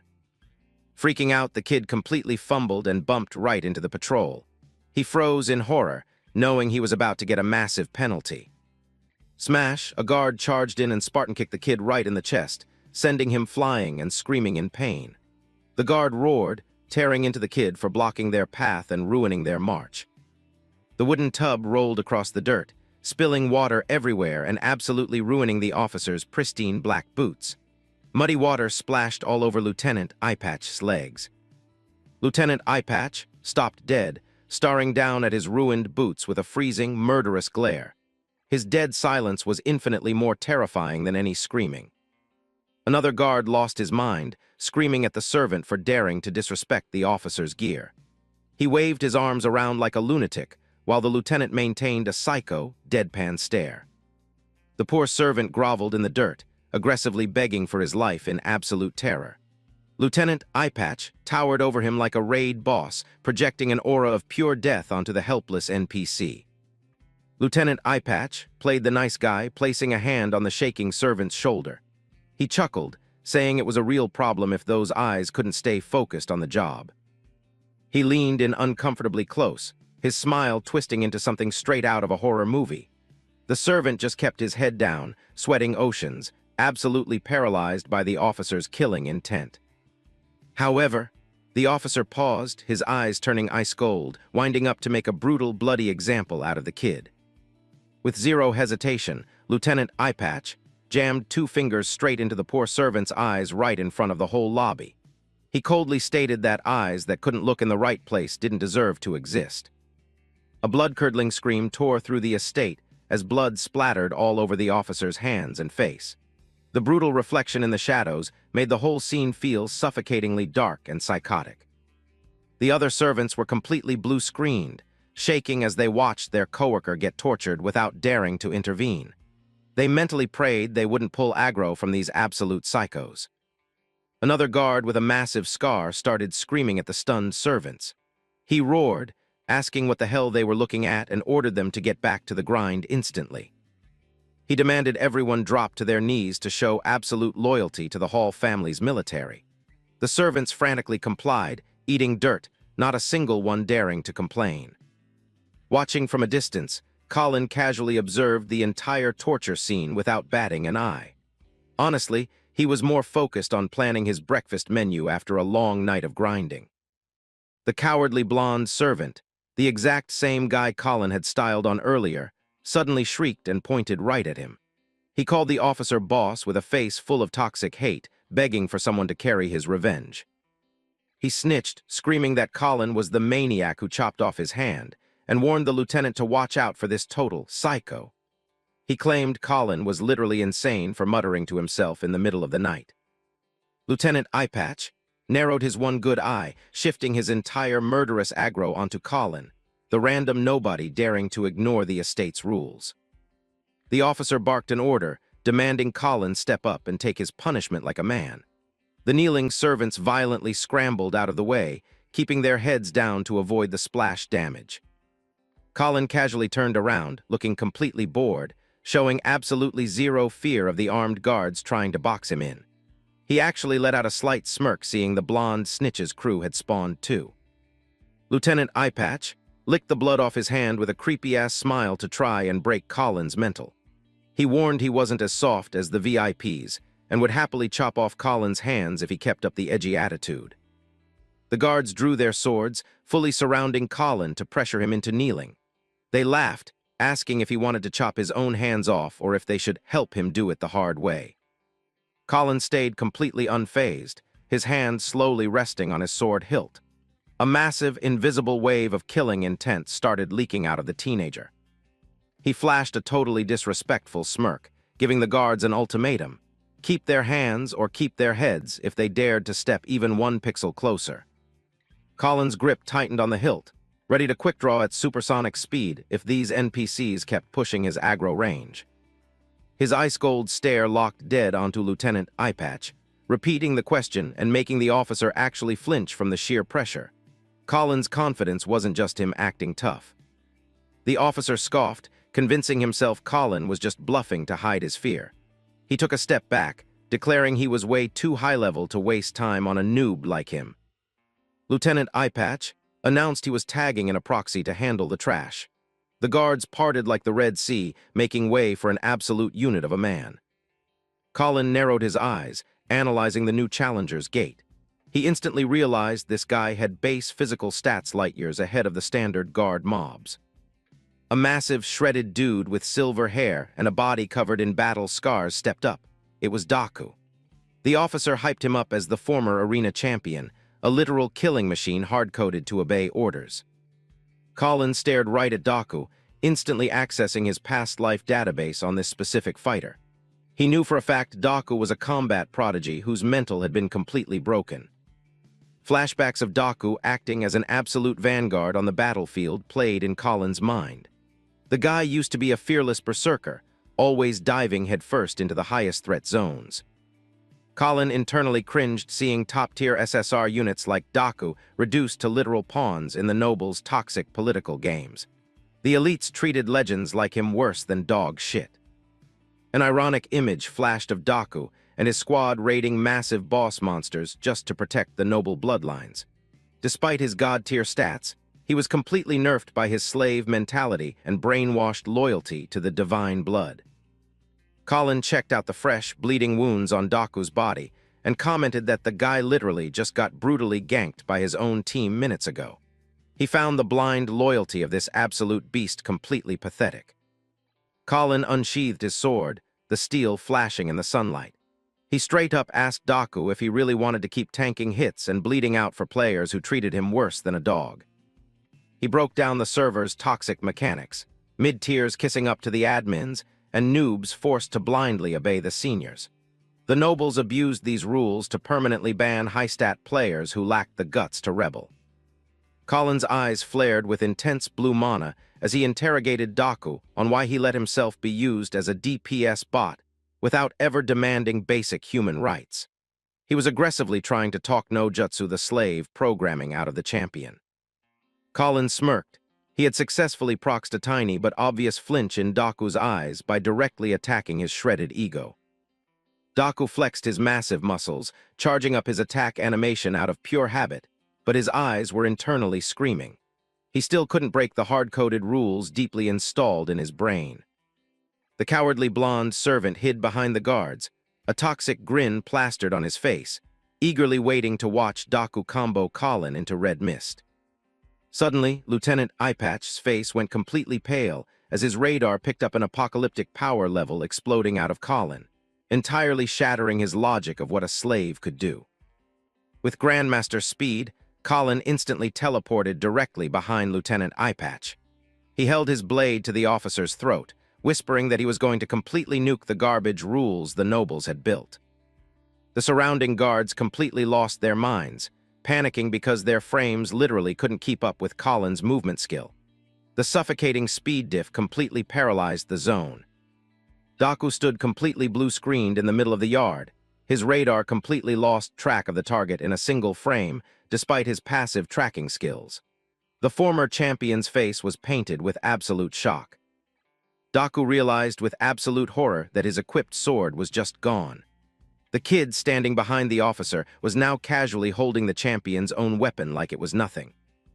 Lieutenant Eyepatch was shaking like a leaf sweating oceans as he felt the cold steel clipping into his hitbox. He desperately tried to flex his authority, screaming to know if Colin realized which guild he was messing with. The officer shrieked that he was a direct subordinate personally handpicked by Freed Hall, the so-called divine emissary. An image of the arrogant, red-haired noble Freed flashed on screen, the true final boss of this toxic hierarchy. Colin pressed the blade deeper into the officer's neck, forcing him to stare the game over screen right in the face. The officer kept spamming empty threats about how Colin was declaring war on Freed Sama and the entire estate staff. The guards were completely stun-locked, gripping their swords, but absolutely zero of them dared to pull aggro and save their boss. The tension was at max capacity because nobody could predict Colin's insane RNG.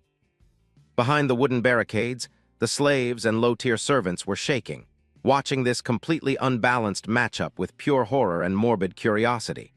They had never seen an NPC rebel against the guards' admin abuse like this. Colin's face was completely stoic and razor-sharp. He wasn't even slightly debuffed by the officer's pathetic trash talk. A massive, silent conqueror's haki was radiating from the kid. Colin violently shoved Lieutenant Eyepatch away like literal trash, making the officer stumble and nearly face-plant into the dirt. The guy stared at Colin, completely mind-blown that he just got disrespected that hard. The officer clutched his burning throat, sweating buckets from pure humiliation and rage. He snarled, vowing he would never let Colin log out safely without suffering the most hardcore penalty possible. Lieutenant Eyepatch shot a highly toxic glare backward, pinging his loyal goons to execute a cheap shot to restore his damaged ego. He needed to see a health bar drop to calm down. Two guards with psychotic grins readied their weapons, pivoting to attack an easy AFK target instead of rushing Colin. They were professional bullies who only targeted low-level players to flex. Suddenly, blades flashed, and a geyser of blood erupted from Daku's bare back. A scream of pure agony echoed across the yard as the slave champion was violently backstabbed by his own faction. Colin's eyebrow twitched, witnessing the guards totally griefing their own defeated teammate. He was really starting to see the absolute bottom-tier toxicity of this estate's guild structure. Lieutenant Eyepatch started laughing like an absolute maniac. He wanted to teach this trash Daku a brutal lesson about failing a quest before he dealt with Colin. His smile was getting more and more corrupted. Daku collapsed to his knees, his back sporting a massive, gruesome X-shaped gash that looked like a fatal critical hit. Thick red blood spammed the floor, creating a massive ow-ee pool around the shaking warrior. A guard violently drove his sword straight into Daku's planted hand, the bone-crushing sound triggering massive damage numbers. Blood kept geysering from his back as the guard aggressively griefed the downed player. The other guard grabbed Daku by his hair, violently yanking his head back, and drove his razor-sharp blade straight through the exhausted champion's hand. The slave's eyes were totally hollowed out by pure despair and max-level pain. They aggressively spam-taunted Daku with the most toxic slurs, calling him a useless bot, and warning him that if he dropped his weapon again, they would instantly permaban him from life. The guard glared with maximum killing intent. Unable to just spectate this toxic griefing anymore, Colin suddenly dash-canceled forward like a heat-seeking missile. His insane spawn-in speed made the guard's eyes bulge. He literally couldn't input a command in time. A pair of eyes blew up to max size in pure terror as they stared directly at the Grim Reaper, reflecting Colin's blade locking onto an undodgeable hitbox. The server practically lagged out in that exact millisecond. Razor-sharp slashes tore the fabric of space, spraying guard blood everywhere as Colin instantly deleted the toxic players torturing Daku. His attack speed was so busted, it only left faint red afterimages on screen. Lieutenant Eyepatch squinted his one eye. He thought he spotted a fatal animation lock while Colin was busy peeling for Daku. A smug, toxic grin flashed across the corrupt officer's face. The officer popped his ultimate, swinging a massive backstab at Colin, screaming that a noob should never turn his back on a real PvP veteran. He was 100% convinced he just secured the kill. But Colin animation canceled perfectly, spinning around and parrying the lethal strike with his own blade. A deafening metallic clash triggered massive spark VFX as the hitboxes collided. Lieutenant Eyepatch's face warped into pure shock and terror as his ultimate was perfectly parried with zero effort. He finally realized the massive, unplayable gap in MMR between him and the kid. Colin applied a massive stat check, physically snapping the officer's blade right in his hand, sending sharp metal shards flying everywhere like a lethal bullet hell. The officer was left staring at a broken hilt in absolute disbelief. He aimed the jagged remains of his sword right at Lieutenant Eyepatch's face, coldly warning him that next time, it wouldn't be a weapon getting snapped. The officer started shaking and begging for mercy. His entire ego was completely wiped. The officer's eyes squeezed shut, projecting max-level fear as he stared at the game over screen. He was completely stun-locked by Colin's overwhelming stat diff. Colin wound up a massive, high DPS swing aimed right at Lieutenant Eyepatch. Suddenly, Daku forced himself up despite having 1 HP and blocked the fatal hit for the corrupt officer. The swords clashed, triggering a massive audio spike. Colin's eyes burned with intense rage as he looked at his blade locked with Daku's. He was totally blue-screened by Daku peeling for the guy who literally just tortured him. What kind of insane debuff made him tank for his abuser? Suddenly, Daku burned his remaining stamina for a heavy swing, knocking Colin back and creating distance. The tricky counter didn't just break Colin's posture, it completely canceled the lethal combo. Daku tried to stay upright despite the massive bleed debuff, gripping the hilt with both hands and screaming at Colin to stop griefing the server. He was still heavily CC'd by the Hall family's absolute authority, and terrified Colin was going to get permabanned. Daku's hands violently shook on the iron hilt, dark blood dripping from his back down his arm, totally soaking the old weapon's grip. You could literally see the massive psychological debuff tearing the slave apart. Colin stopped moving, his eyes hidden by edgy shadows, giving him a totally cryptic vibe as he quietly listened to the useless warnings from the guy he just healed. He let out a highly sarcastic smirk.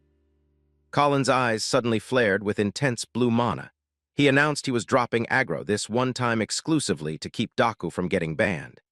He dropped a heavy, intimidating voice line, warning this was the absolute final warning for everyone in the zone. The guards and the pathetic servant mobs instantly rooted, fleeing the zone like panicked NPCs when they felt the apocalyptic aura leaking from the teenager. Nobody had the balls to stay in his aggro radius for another second. Colin walked up to Daku, genuinely curious why a player with such insane base stats would let a bunch of low-level, cowardly trash farm him for exp without fighting back. His question dealt massive emotional damage to the fallen champion. Daku roared in pure despair and rage, claiming Colin just triggered a massive death flag by openly aggroing an officer of the elite Hall Guild. The slave programming was basically hard-coded into the former champion's operating system. Daku tossed the sword back to Colin. It was a pathetic gesture proving his absolute, terrifying submission to his toxic guild masters. Colin casually caught Daku's hilt midair. Daku coldly stated he was transferring the weapon to him, even if it was just a cursed item that only brought bad RNG and slavery. Colin stood totally isolated among the NPCs, heavy wind effects blowing his coat and dark hair around, giving him a massive, edgy protagonist aesthetic. He was totally baffled by Daku's programming. Suddenly, Lieutenant Eyepatch went completely psycho, grabbing Daku's hair and aggressively waterboarding him in a full tub to vent his massive frustration over his L. He spammed toxic slurs, calling the slave a bot for making him look like trash in front of his squad. Daku desperately mashed buttons to break the CC underwater, bubbles spamming the surface while his eyes squeezed shut from the max-level pain and suffocation debuff. He couldn't break the high-tier officer's grapple. The psychotic officer violently yanked Daku's head out of the tub. The slave just coughed violently, whispering pathetic apologies while his dignity hit absolute zero. His face was pale from the cold debuff and pure fear, sweat and water dripping everywhere. Lieutenant Eyepatch slammed Daku's head into the dirt, ordering him to log out of his sight instantly so he didn't have to look at the guy who ruined his raid. Daku ragdolled across the hard dirt, soaked and shivering from his stacked bleed and freeze debuffs. A guard walked up to Lieutenant Eyepatch, confused, asking if the officer was really just going to let Colin walk away without catching a ban. With a highly calculated glare, the officer confirmed the questline was far from over. Lieutenant Eyepatch flashed a totally toxic smile, ordering his guildmates to spam the server chat with rumors that Colin just declared GVG war on all the high-tier retainers. He was plotting to strip Colin's rank and isolate him, turning the kid into a server-wide bounty target inside the estate. Daku stood AFK in the middle of the yard, freezing water still dripping down his completely broken face after the brutal torture session. The slave champion looked like he had completely quit against the absolute bullshit RNG of the caste system. Colin's silhouette appeared with deep, intense eyes, echoing the heavy dialogue where he asked Daku why he refused to PvP to protect his own account. The blurry reflection of the slave in the water served as a massive metaphor for the mental CC Colin was desperately trying to dispel. The scene cut to a massive, high-tier banquet, the food models looking just as insanely high-poly as the nobles' VIP zones. All the NPCs had their hands clasped, spamming prey emotes before starting the feast. They were chanting max-level praise to the supreme devs and the divine admins, begging for permanent server stability. Meanwhile, in a different instance of the estate, the maids were gossiping about getting promoted to the elite retainer tier. They totally believed their prayers were actually getting logged and dreamed about unlocking a better ending. A guard scooped a bowl of trash-tier soup, lecturing the servant mobs to stop complaining and grind harder if they wanted the devs to notice them. A massive queue of players was waiting for their garbage-tier daily rations. This was literally their only stamina recovery item. Suddenly, a random player spawned into the zone, making the queue of servants completely lose their minds in the chat. It was Colin Hall, just casually walking through the zone like he owned the entire server. Colin wondered why everyone was targeting him with their cameras, while his hand casually reached for a bowl. He was just trying to grab a standard daily ration, but he suddenly had 100% of the zone's aggro. Suddenly, the guard managing the loot drop smacked Colin's soup bowl away, toxically laughing that AFK players don't get loot. Colin completely ignored the troll, doing a 180 and walking away while the whole lobby watched in shock. He put his hands behind his head, casually walking away while the mob of servants started spamming laugh emotes at him. The entire lobby suddenly went dead silent, wondering where the hell this kid was pathing as he headed straight for the restricted zone. That was the VIP dining instance locked exclusively for high-tier retainers and admins, where low-level trash would get instant banned for entering. Colin just aggressively clipped right into the zone, spamming voice lines demanding everyone clear the path, causing massive server chaos. The elite retainers sitting at the VIP tables started mouthing, furiously demanding the mods instantly ban this arrogant slave. The admin squad held their breath watching Colin, casually loitering in front of a massive buffet of high-tier consumables. Completely ignoring the massive amount of hostile aggro, Colin grabbed a croissant and just started eating it, completely unbothered. Cornell walked up, using his serious voice to warn Colin this was a level-restricted zone, but Colin just gave a muffled "uh-huh" while chewing his food. An angry admin started screaming, demanding Cornell issue an instant permaban for this massive TOS violation. Cornell stared at Colin, his eyes running a deep background check. His face was totally unreadable and completely calm. Instead of dropping the ban hammer, Cornell just dropped a casual voice line saying bugs happen with new players and told Colin to follow his pathing. The two of them walked down the hyper-luxurious rendered hallway, pulling massive amounts of curious aggro from everyone around. Cornell asked if Colin had accidentally wiped his hard drive regarding the absolute submission rule, or if he was just intentionally griefing. Colin just gave a light smirk, acting like the massive aggro pull was a totally casual daily quest. He kept eating, casually boasting that his stats were high enough to easily farm top-tier consumables, exactly like the guild master promised. Cornell evaluated Colin, deciding he would personally sponsor the kid's daily gold upkeep, but he slapped a massive hidden quest on it. Cornell's face turned completely serious as he dropped the quest requirements. The mandatory quest objective: Colin had to track down the spy currently cloaked inside the Hall Estate server. A horn sound effect triggered the start of the hunting event. Colin stood in the distance, his face calculating the optimal route. He was deployed to the deep dark forest, instance near the hunting zone, to investigate a series of bugged spawn rates. Colin casually finished his consumable, totally ready to start grinding in the high-level poison swamp zone. He flashed a highly confident smirk as he entered the forest instance. It looked like he already had a speedrun strat mapped out. From the brush, a mob with glowing red eyes was quietly locked onto the player, invading its aggro radius. The beast casually grazed by the river, completely unaware that a high-level peaker had it in his crosshairs. It was the red-eyed black stag, a highly aggressive mob with insane movement speed stats in this biome.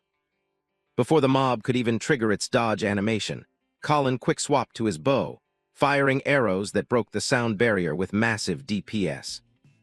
The arrows scored critical hits, instantly dropping the black stag's HP to 0. Blood VFX splattered all over the surrounding foliage. Colin unequipped his bow, a smug GG smile on his face as he confirmed his flawless aimbot accuracy. He exited stealth mode, drawing his short sword to start the looting animation on the down mob. Colin checked the mob, his eyes scanning for the ultra-rare drop. The black stag was clipping into the ground with arrows stuck in its hitbox, spamming its death animation audio. Its HP bar finally vanished under the ice-gold stare of the victorious hunter. Blood VFX sprayed as he started the carving animation, digging for the legendary item buried in the loot pool. Colin went into max focus mode, making sure he didn't miss a single pixel of the drop. Colin's eyes lit up when he spotted a crystal emitting a massive blue aura. He let out an excited voice line, confirming this was the exact quest item he was grinding for. It was a monster core, a premium crafting material usually used by whales to craft high-tier cosmetic jewelry. Colin held the bloody drop, already theory crafting its actual utility. Thanks to the Grimoire wiki, he knew this core could be used in alchemy to craft custom mana potions. Even though it was a low-tier mat, it was an insanely broken exploit for his current level. A system UI popped up, confirming the alchemy crafting success rate was 100%. He happily threw the core into his inventory, prepping for the next phase of his speedrun. In a quick flashback cutscene, Cornell warned Colin that only divine guards and knights had the correct access passes for this hunting instance. The toxic class division was hard-coded even into the zone restrictions. Colin just smirked, asking if partying up with a divine guard would bypass the level gate. He was an absolute master at exploiting server loopholes to get what he wanted. Back to live gameplay, Daku was absolutely freaking out seeing Colin casually PKing mobs in a restricted zone. He sprinted over, terrified of the massive ban wave that was about to hit them. Daku screamed that only nobles and mid-tier retainers had the necessary permissions to trigger the hunting minigame. He relentlessly spammed warnings about their garbage-tier status in the eyes of the server admins. Colin quietly turned his head to look at his companion, who was panting heavily with anxiety. His face remained perfectly composed, as if those threats carried absolutely zero weight. He casually held out the sword, stating he was just borrowing it for a bit. Colin's nonchalant attitude left Daku completely frozen, unable to utter a single word. Daku's eyes widened in sheer disbelief, seeing how cleanly and unbelievably fast Colin had taken down the monster. Colin stood next to the stag's corpse, his face radiating absolute confidence in his own skills. Daku stared blankly at Colin, sweat pouring down his face as his brain failed to process the young man's monstrous strength.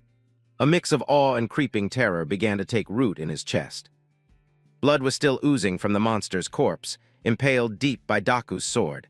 This brutal scene was absolute proof of the overwhelming power Colin had been hiding. Colin casually told Daku that this monster was now their prey. He smirked, clearly highly entertained by his companion's shell-shocked expression. Daku kept muttering complaints, arguing that Colin's logic was completely insane. He clenched his fists, feeling utterly helpless against this guy's sheer audacity. Daku felt profoundly depressed being paired up with a low-tier, completely undisciplined servant like Colin. He kept grumbling about his garbage luck while working. While Daku was busy butchering the monster's carcass, he couldn't stop wondering why Cornell had made such a bizarre call. He just couldn't figure out what was going through that powerful butler's head. Colin presented the short sword as proof, firmly stating he was on a secret mission directly from Cornell. Daku stared at the blade with a mix of deep suspicion and shock. Colin further explained that they had to assist the Lord's investigation while also scavenging for extra food. Daku could only let out a clueless "huh" at this massive lore drop. Colin carefully dropped the monster core into a glass vial, completely ignoring Daku's background nagging. He was laser-focused on his main objective, tuning out the useless chatter. Daku let out an exhausted sigh, silently praying he could just finish this quest in peace. His face screamed how tired he was of dealing with his eccentric partner. At their feet, rows of freshly butchered, bright red venison were lined up, looking incredibly appetizing. Daku muttered a quick prayer, hoping God would shield them from whatever bullshit was coming next. Daku stared intensely at his sword, holding onto the hope that he'd finally get promoted to a full-time member if they cleared this mission. He desperately craved a stable position in this brutal society. Suddenly, Daku froze as he spotted something completely abnormal happening right in front of him. His eyes blew wide open, filled with suspicion and panic. Colin had already built a campfire and was casually roasting massive chunks of venison. He happily waved Daku over to eat, acting like this wasn't a massive deal. Daku screamed in sheer terror seeing Colin brazenly grilling the hunted monster meat. He shrieked, asking what the hell Colin was doing, while Colin just deadpanned that he was cooking meat. He frantically reminded him that this entire food stash had to be handed over to the Lord and the VIPs. Daku couldn't believe Colin actually had the balls to steal food from their masters. Completely ignoring Daku's hysterical screaming, Colin just took a massive bite out of a steak, grease smearing his face. He mumbled that with this much meat, skimming a little off the top was no big deal. Seeing Daku still paralyzed with shock, Colin shoved a mouth-watering piece of grilled meat right in his face. He urged him to just take one bite and taste it. Daku yelped and recoiled in horror, as if he were being offered poison by a cultist. He recited the golden rule that an enemy of the stewards was an enemy of the divine guards, and he wanted zero part in this. Colin scoffed, hitting him with the brutal reality check that servants like Daku were only fed once every 3 days. He was directly targeting the most basic human survival instinct. He kept twisting the knife, asking exactly how much longer Daku thought he could survive running on an empty stomach. The rich aroma of the roasted meat was absolute psychological torture for Daku right now. Daku froze, sweating buckets as his mouth started violently watering from the incredible smell right under his nose. Colin's logic, how the hell could he protect the Lord while starving, finally started breaking his resolve. Colin flashed a highly manipulative smile, swearing he wouldn't snitch to anyone, so Daku should just eat and relax. He knew damn well this psychological trump card was about to work. Finally, base instincts completely overrode logic. Daku snatched the roasted meat and started wolfing it down like a madman. The sound of his starving, frantic chewing echoed through the quiet forest. Daku trembled as he ate, desperately gaslighting himself that he was only doing this for the mission and the Lord. Colin watched quietly, then asked Daku why a total powerhouse like him took orders from those weak, pathetic stewards. Colin's gaze turned razor-sharp as he stared Daku down, drilling right into the massive contradiction between the guy's raw strength and his trash-tier status. This question was a direct nuke to the core belief system Daku had worshipped his whole life.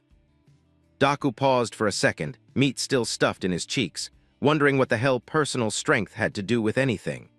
In his brainwashed mind, the world order was hard-coded by bloodlines and the gods. Daku preached that the nobles' ancestors were hand-picked by God for their absolute faith, gifting them divine power.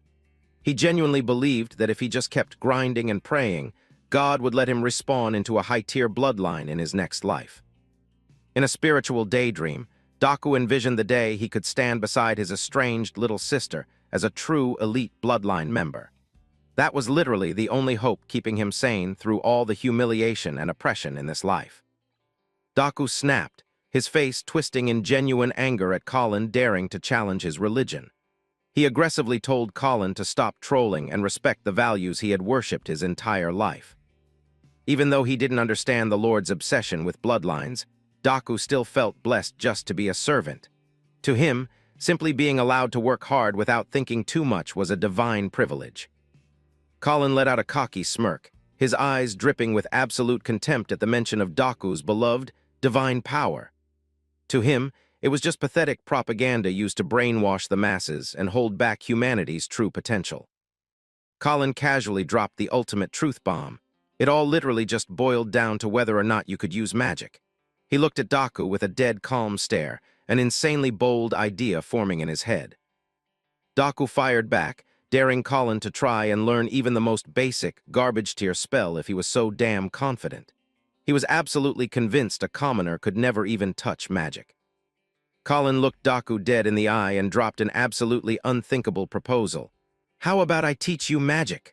The question hit like a bomb, completely shattering Daku's core belief system. Daku froze, cold sweat pouring down his face as he realized Colin was dead serious. He honestly didn't know whether he should laugh in his face or be terrified of this psychotic offer. Under the dense forest canopy, Daku gasped in absolute shock. "You can! Use magic!" A brand new chapter in their dynamic, and Daku's entire future seemed to unlock right at this very second. Daku turned and desperately asked if Colin actually knew how to cast spells. The two of them stood in the gloomy forest, about to kick off a highly chaotic new journey. Suddenly, a blood-curdling scream echoed through Gloomwood. Flocks of birds scattered into the sky in a panic, signaling that an absolute massacre was currently underway. Colin and Daku instantly snapped into high alert. Their expressions hardened, shooting razor-sharp glares toward the source of the blood-soaked noise. The scene ahead was a total horror show. A soldier had just been pinned by an azure flame wolf. Its razor-sharp fangs sank deep into his shoulder, making the grunt scream in pure, unadulterated agony. It was the Marquis' elite guard unit, currently getting completely swarmed by a pack of azure flame wolves amidst a blinding ring of blue fire. The bearded Captain Glenn was screaming his lungs out, desperately trying to keep the squad's formation from getting completely shredded. Glenn cursed through gritted teeth, sweating buckets as he realized the situation was rapidly slipping out of control. He could feel the suffocating threat of death closing in on his subordinates. The wolves were insanely aggressive, relentlessly biting and tearing so fast the soldiers couldn't even react. Blood sprayed all over the forest floor as endless, desperate cries for help filled the air. Glenn blocked a pounce with his shield, his arm violently shaking from the beast's monstrous kinetic force. He couldn't believe a veteran royal guard like him was getting pushed to the brink by a pack of monsters. The other guards were desperately trying to fight back, but were getting completely overwhelmed by the enemy. The blue flames radiating from the wolves pumped out a searing heat, looking ready to incinerate their last shred of hope.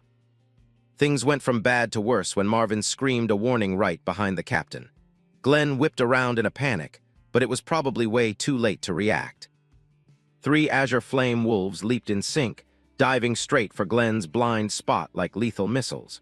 Their guttural growls sounded exactly like a death sentence for the exhausted veteran. Glenn's eyes widened in pure terror as the Grim Reaper breathed right down his neck. In that split second, he braced himself for the absolute worst ending imaginable. But at the absolute last microsecond, arrows tore through the wind, scoring perfect headshots on the wolves. The beasts dropped dead instantly before they could even scratch Glenn.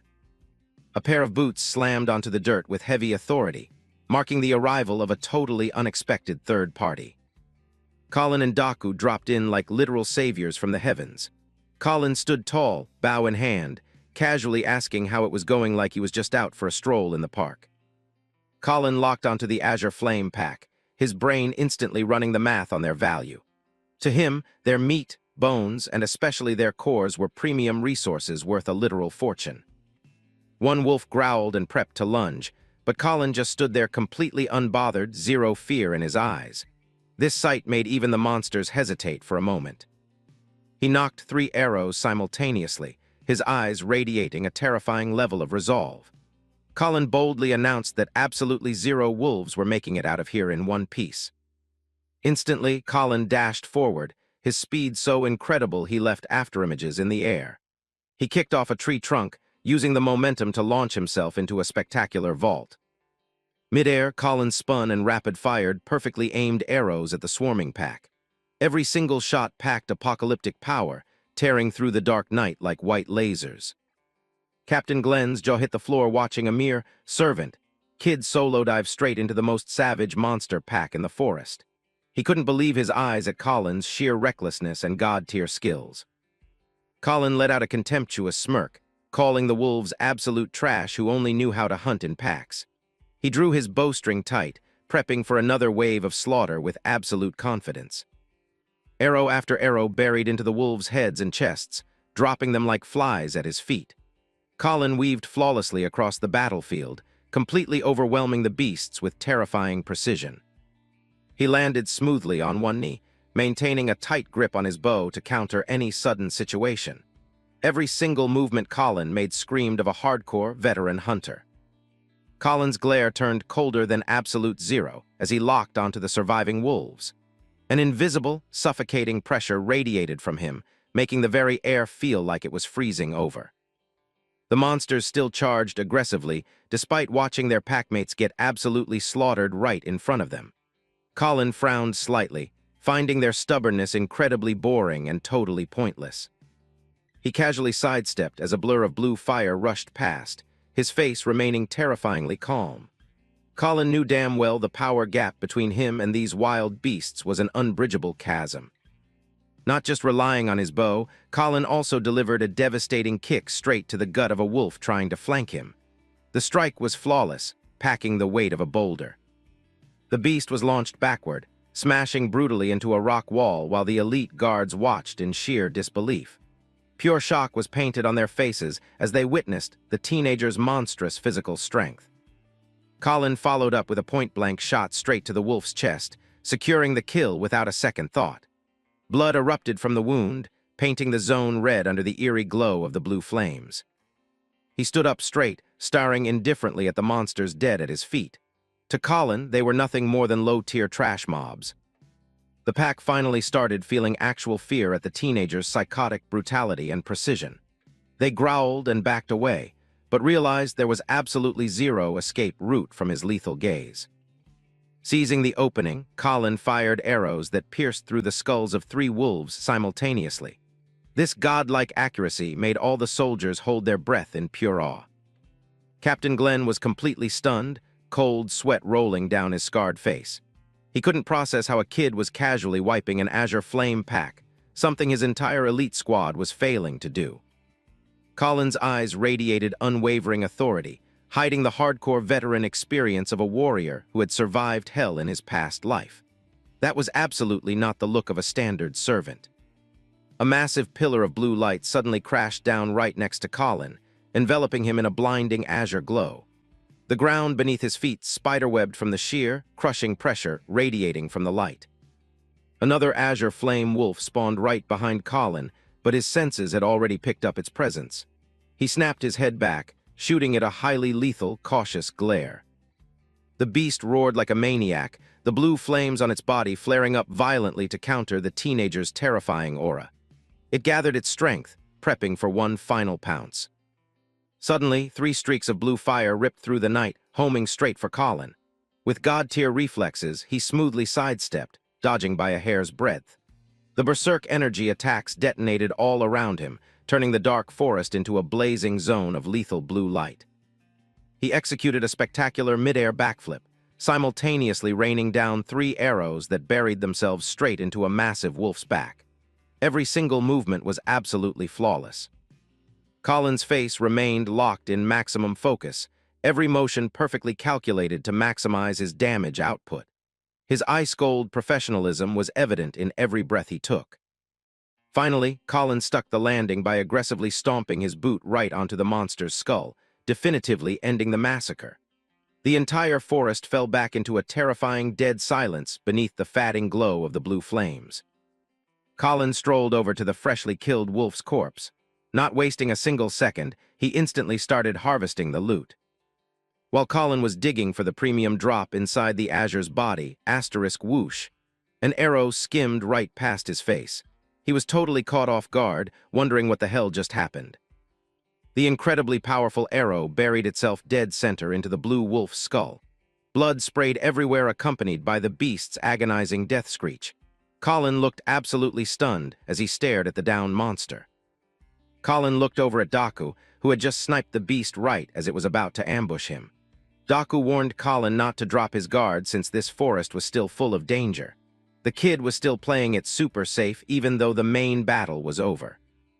Colin just replied with a thumbs up and an incredibly arrogant, confident smirk. It looked like he had the entire situation completely under control and couldn't care less about any leftover threats. Daku let out a soft sigh, dropping his head in total defeat at Colin's cocky attitude. But deep down, he couldn't deny the absolute raw talent of his peer. Captain Glenn walked over, lowering his shield and scanning Colin with a highly scrutinizing gaze. He admitted both of them had busted skills and was deeply curious about who they served under Marquis Hall. While Daku frantically explained he was just a backup recruit, Colin casually claimed he was nothing but a trash-tier servant. The massive disconnect between the overpowered stats he just flexed and his actual rank made the atmosphere incredibly awkward. The other elite guards, including Marvin and Sierra, bugged their eyes out in pure shock. They couldn't process that the guy who just saved their elite squad was literally a bottom-feeder servant. Glenn was stunned, cold sweat still clinging to his forehead. For a massively proud warrior like him, owing his life to a servant and a rookie was a really bitter pill to swallow. The soldiers started aggressively gossiping in the background, calling Colin the old hag's lapdog. It seemed the toxic political split in the Hall family had completely infected even these troops. Daku looked completely lost at the phrase, old hag. They just dropped. The kid was still way too naive to grasp the filthy political schemes happening inside the estate. Colin completely ignored the trash talk. In his hand was a monster crystal radiating a mystical purple glow. He confirmed this was a mid-tier monster core, an insanely high-value material. He rolled the core around in his hand, secretly calculating alchemy recipes based on the ancient grimoire's instructions. This was a massive stepping stone for Colin to power up in the future. Suddenly, a loud bark echoed out. "Hey, you little brat!" Colin narrowed his eyes, shooting an ice-cold glare right at the guy who just ran his mouth. Marvin stomped over looking ready to commit murder, loudly demanding to know who gave a filthy servant permission to touch the monster's corpse. Pure jealousy was visibly pulsing through every muscle in the soldier's face. Glenn intervened just in time, ordering Marvin to let Colin keep the core since their top priority right now was clearing the Marquis' mission. Despite being annoyed, the captain kept his cool. Colin looked them dead in the eye, internally mocking their audacity for calling their literal savior a brat. He maintained a deadpan expression, but the heavy pressure radiating from his stare made them physically shudder. Marvin grew even more furious seeing Colin's zero-fear attitude, thick veins popping on his forehead. The soldier simply couldn't handle being looked down upon by someone with a lower social rank. He roared, lunging forward to teach Colin a lesson, but Glenn and Sierra instantly grabbed him. Marvin's toxic cursing disturbed the entire forest, while Colin just stood there, totally unfazed like a statue. Colin's eyes remained as cold and deep as an abyss, seeing right through the raging idiot in front of him. He just gave a slight, faint smile, a smile packed with quiet, absolute disgust. An image of the imposing Marquis Darius flashed in his mind, triggering memories of a highly chaotic past. Colin knew exactly how crucial these specific soldiers were to the Hall family's future. He remembered a commemorative photo of the three most loyal royal guards standing next to Cornell. They used to be the Marquis' sharpest blades, defending the family's glory across countless battles. Colin looked at Glenn, Marvin, and Sierra with a highly complex expression, knowing these were the three people Marquis Darius trusted the most. Their presence here definitely wasn't just a random encounter. A tragic memory from his past life surfaced, where this exact trio got wiped in this very forest. Their sacrifice had severely weakened the Marquis' political power, kicking off a chain of pure tragedy. Snapping back to reality, Daku was frantically apologizing, making excuses that Colin was a total rookie who didn't understand military rules yet. The kid was desperately trying to diffuse the hypertense atmosphere. Sierra let out a cold, extremely arrogant scoff. She told the old hag's dog he better shut his mouth right now if he wanted to avoid trouble. Daku just stood there stunned, repeating the word dog, looking like he couldn't comprehend what was happening. He never expected him and Colin to get treated like literal garbage right after risking their lives to save them. Glenn's boots stomped heavily on the dirt as he marched up to Colin. The crushing authority of a veteran captain once again flooded the zone. Glenn stood face to face with Colin, lowering his voice to admit that the kid was seriously strong. That was an incredibly rare drop of praise coming from a proud veteran like the bearded captain. However, he instantly followed it up with an ice-cold threat. If you don't immediately drop these ambitions that are way above your station, you're going to deeply regret it. Glenn's eyes practically screamed a massive warning.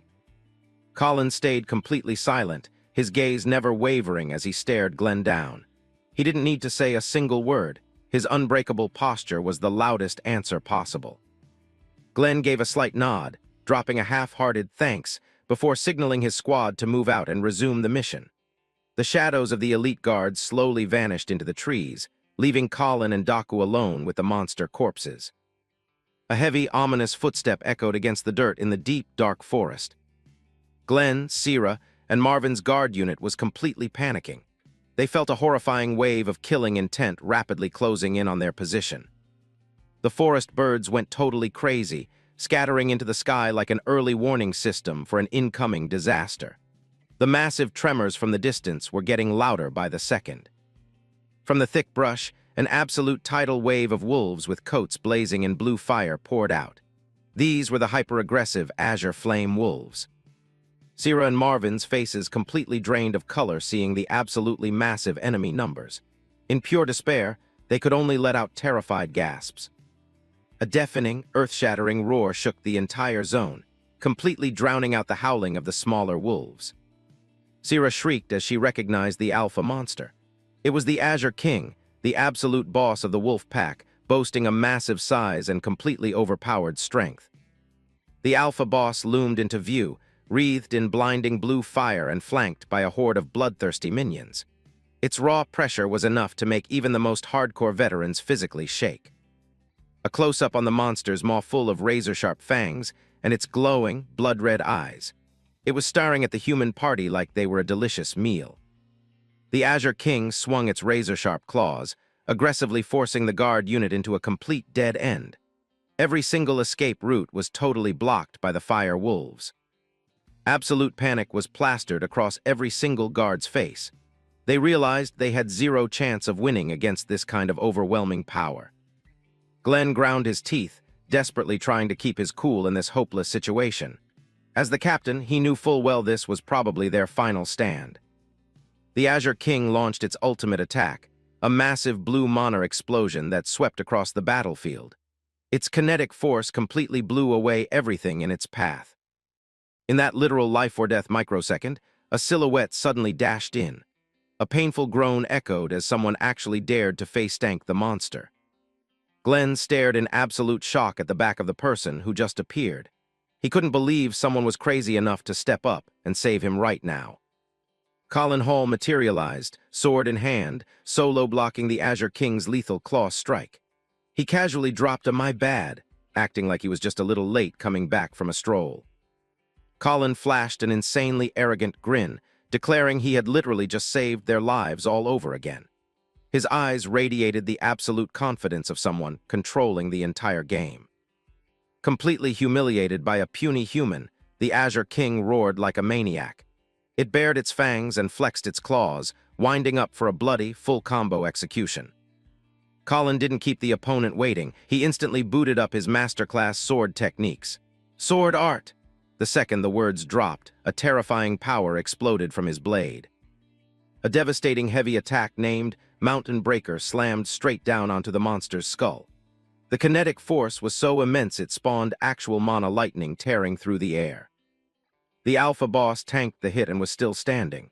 Its body seemed literally hard as steel, not even taking a single noticeable scratch. Colin dashed back a step, physically feeling how insanely tanky the target was. He started mentally recalculating the opponent's true power.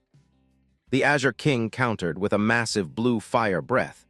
The violent flames completely blanketed Colin's position, instantly turning everything in the area to ash.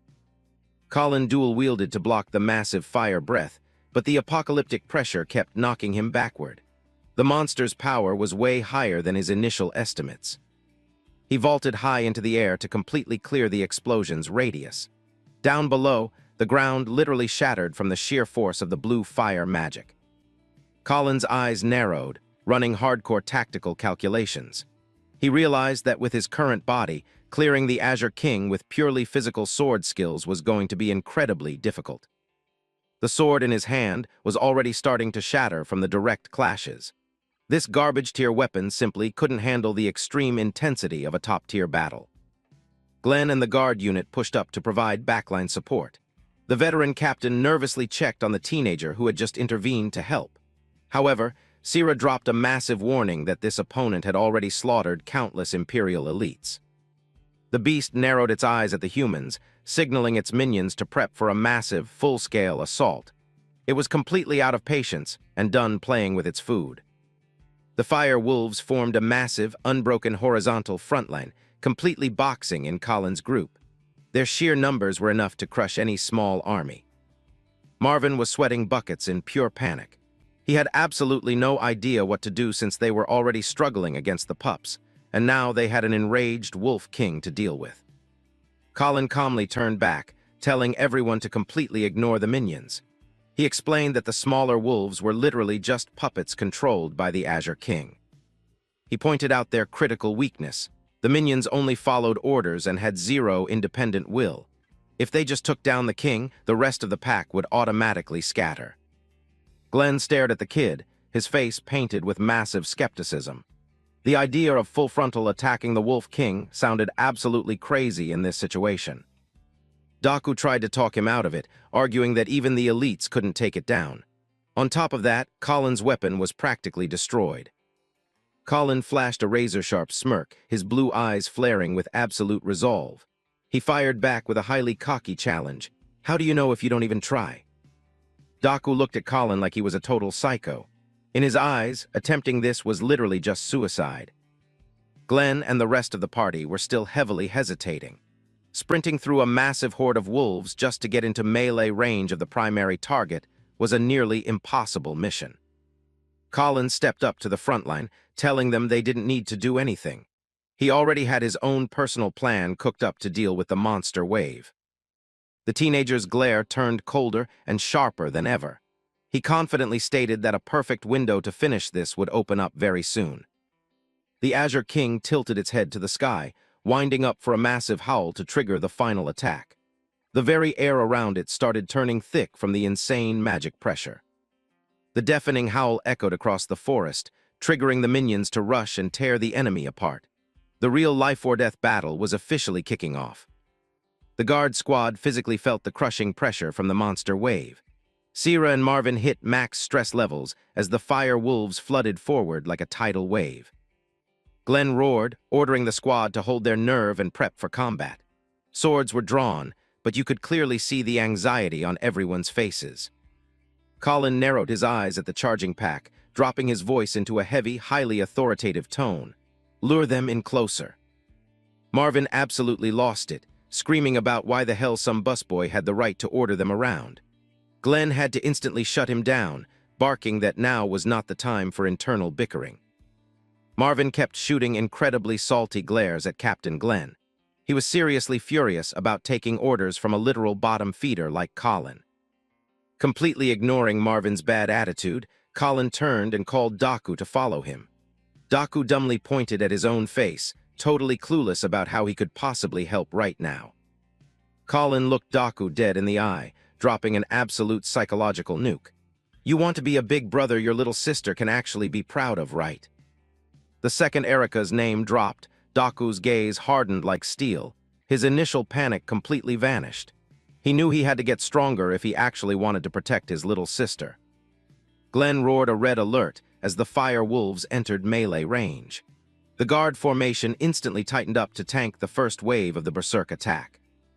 Colin just stood there like a statue, screaming, "Not yet," physically stopping the guards from acting too hastily. The fire wolves lunged with blazing fangs and claws. Colin coldly kept repeating his command, "Lure them even deeper." A massive wolf vaulted high into the air, its roar shrieking through the wind as it locked its trajectory dead onto the guard unit. Now, Colin's scream shattered the air, acting as the starting pistol for the Royal Guard's all-out counterattack. Colin specifically called out Glenn, ordering him to use his ultimate, Holy Light Aegis, to blind the monsters. It was an absolutely flawless tactical decision. Glenn executed the Holy Light Aegis sword art, his shield erupting with a blinding magical flash. The kinetic blast launched the incoming wolves into the air like ragdolls. Refusing to give the enemies a single second to breathe, Colin immediately ordered Marvin to blow them away with his Heaven Shaker skill. Their terrifyingly smooth coordination was finally taking shape. Marvin swung his colossal broadsword, dumping his entire strength into the Heaven Shaker ultimate. The massive slash generated an apocalyptic air pressure that ripped the ground apart. The hit triggered a massive mana explosion, blasting the fire wolves miles away and completely wrecking everything around Marvin's position. Colin seamlessly ordered Sierra to carve a path using Phantom Blade. Not wasting a single second, she drew her sword and dove straight into the center of the monster pack. Sierra dashed like a literal ghost, her Phantom Blade slashes tearing the fire wolves to shreds. Monster blood sprayed everywhere as she cleaved a bloody path right through the enemy encirclement. All three guards, Glenn, Sierra, and Marvin, were completely mind-blown. They couldn't fathom how a random servant knew the exact secret techniques of their specific weapons. Glenn was sweating buckets. His view of Colin had completely shifted to sheer, unadulterated awe. The kid's knowledge was truly beyond any logical explanation. Colin signaled Daku to push. "Let's go, Daku!" The duo sprinted full speed ahead, leaving the guard unit behind to finish dealing with the remnants. Sierra cleaved a wolf down while screaming toxically, "Don't you dare drag us down, you little puppy!" Even though she was saved, she still hadn't fully acknowledged Colin's true strength. Daku was sprinting while totally panicking, wondering what the hell Colin had been rambling about this whole time. He still hadn't managed to catch up with his partner's train of thought. The two dashed through the battlefield littered with wolf corpses and raging blue fire. Colin took the lead with terrifying calmness, masterfully dodging every single attack. Daku screamed, demanding to know what Colin's actual master plan was. He feared for both their lives, seeing them head straight into danger without a clear strategy. Colin shot Daku a side-eye, casually nodding that whether it's humans or monsters, the core nature of fear is exactly the same. He explained that the Azure King was way too used to seeing enemies tremble before it. If an opponent just charged in without hesitating, that alone would be enough to shake its mental state. Daku nervously pointed out that Colin didn't even have a functioning sword left to fight with. Colin just calmly replied that swordsmanship wasn't his only method of attack. No way, magic! The absolute insanity of that thought made Daku freeze so hard he almost tripped right in the middle of the battle. Colin started channeling, razor-sharp shards of blue ice materializing and orbiting his hands. An absolutely freezing mana aura began expanding, completely locking down the surrounding space. Unsealing mana circuits, activating internal magic flow. Colin muttered the incantation as the grimoire levitated, radiating an insanely bright light.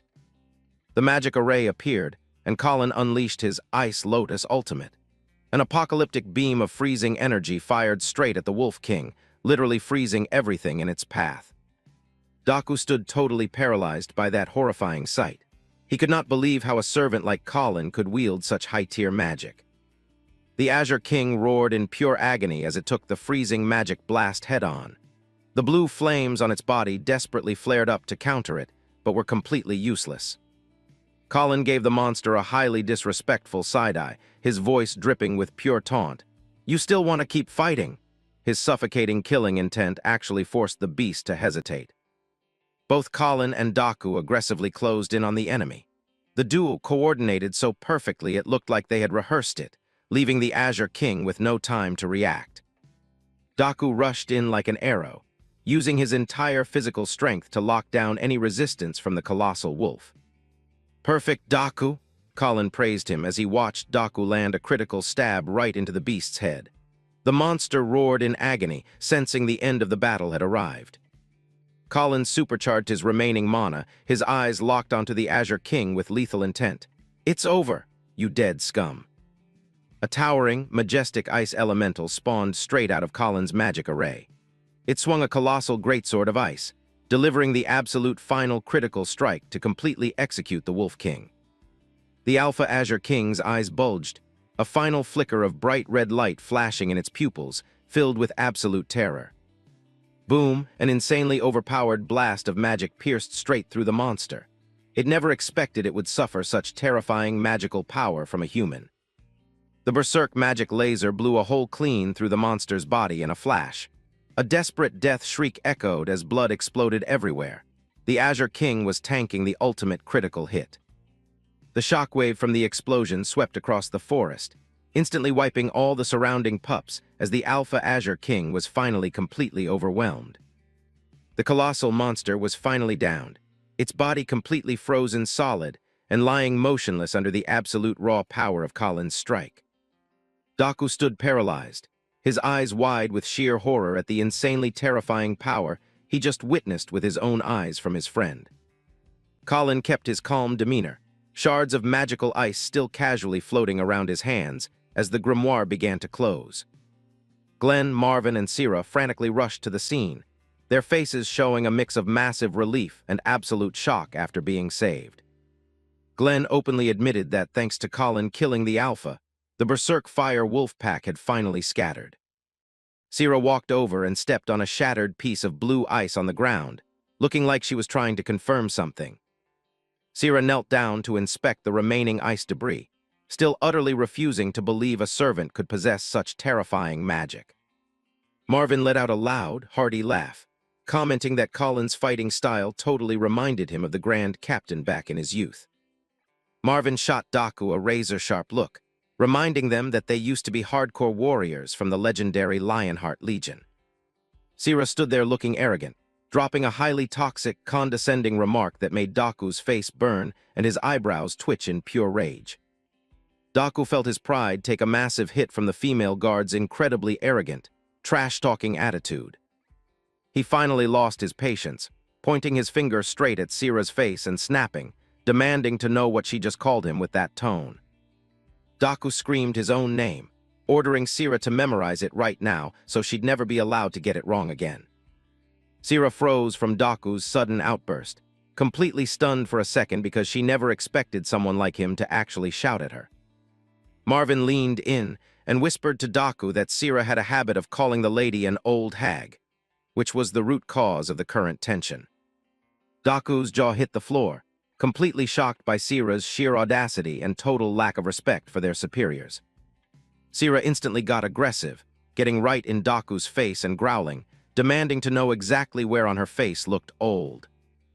Daku didn't hold back, firing back that she was clearly way past her prime, and watching her try to act young was painful to the eyes. Glenn and Marvin just stood there helplessly watching them argue. Marvin even had to physically hold Daku back to prevent a brawl. Colin stood far back, observing the argument with cold, indifferent eyes. It seemed he couldn't care less about this trivial drama. An image flashed, bringing to mind the synergy between the members, a super rare moment of absolute coordination in combat. Suddenly, the rapid, heavy thudding of horse hooves echoed through the forest dirt, completely shattering the noisy atmosphere and stealing all the attention. Freed Hall rode up on horseback, glaring down at the group with the arrogant, elitist sneer of an air. The guard unit was completely caught off guard by Freed Hall's sudden appearance. Sierra looked up at the young master, her face clearly showing massive confusion. Colin shot a side-eye at Freed, his gaze narrowing with high-alert caution mixed with a bit of disgust for the newcomer. Daku's face showed heavy anxiety, cold sweat rolling down his cheeks, but deep in his eyes. A massive red flag popped up when Freed Hall arrived and saw the wrecked environment. The entire guard squad, including Glenn and Marvin, instantly took a knee to bow respectfully in front of Freed Hall. Freed sat high on his mount, his razor-sharp, highly calculating eyes scanning every single person kneeling at his feet. He coldly interrogated them about the Azure Flames monsters and demanded an explanation of what actually went down in this deep forest. Glenn started reporting the situation, explaining they were just executing an investigation mission when they got fiercely ambushed by the monster wave. Freed's gaze locked straight onto Colin Hall, who was currently crouched next to a wolf corpse, casually hoarding all the loot.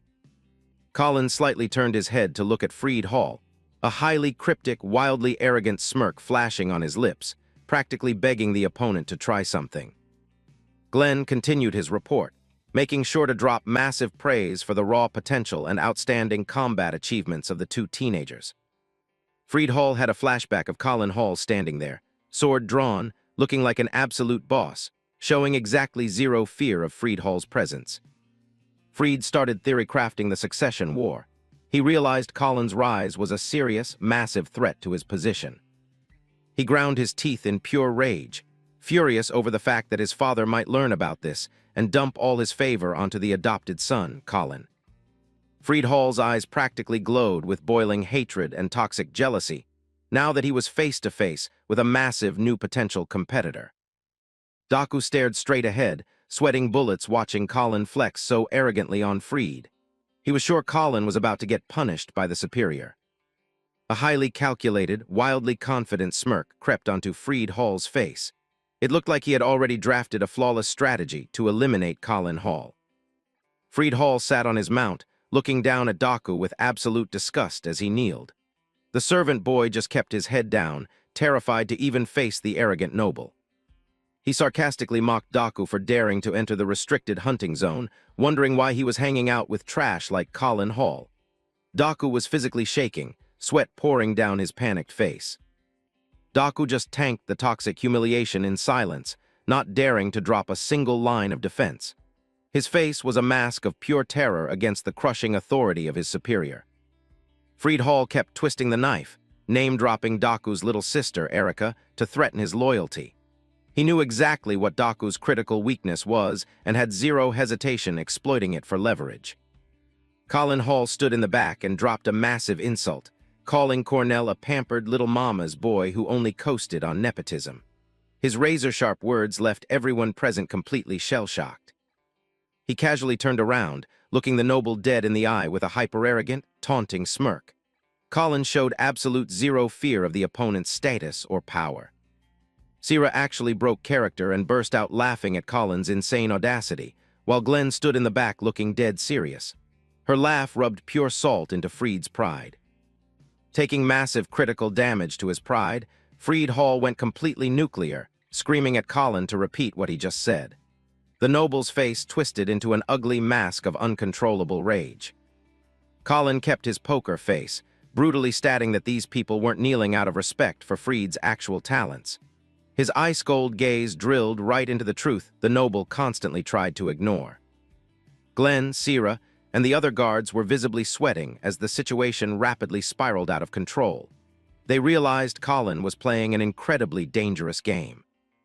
The guards escorting Freed Hall were totally stunned, unable to believe their ears hearing a literal slave dropping such lethal insults.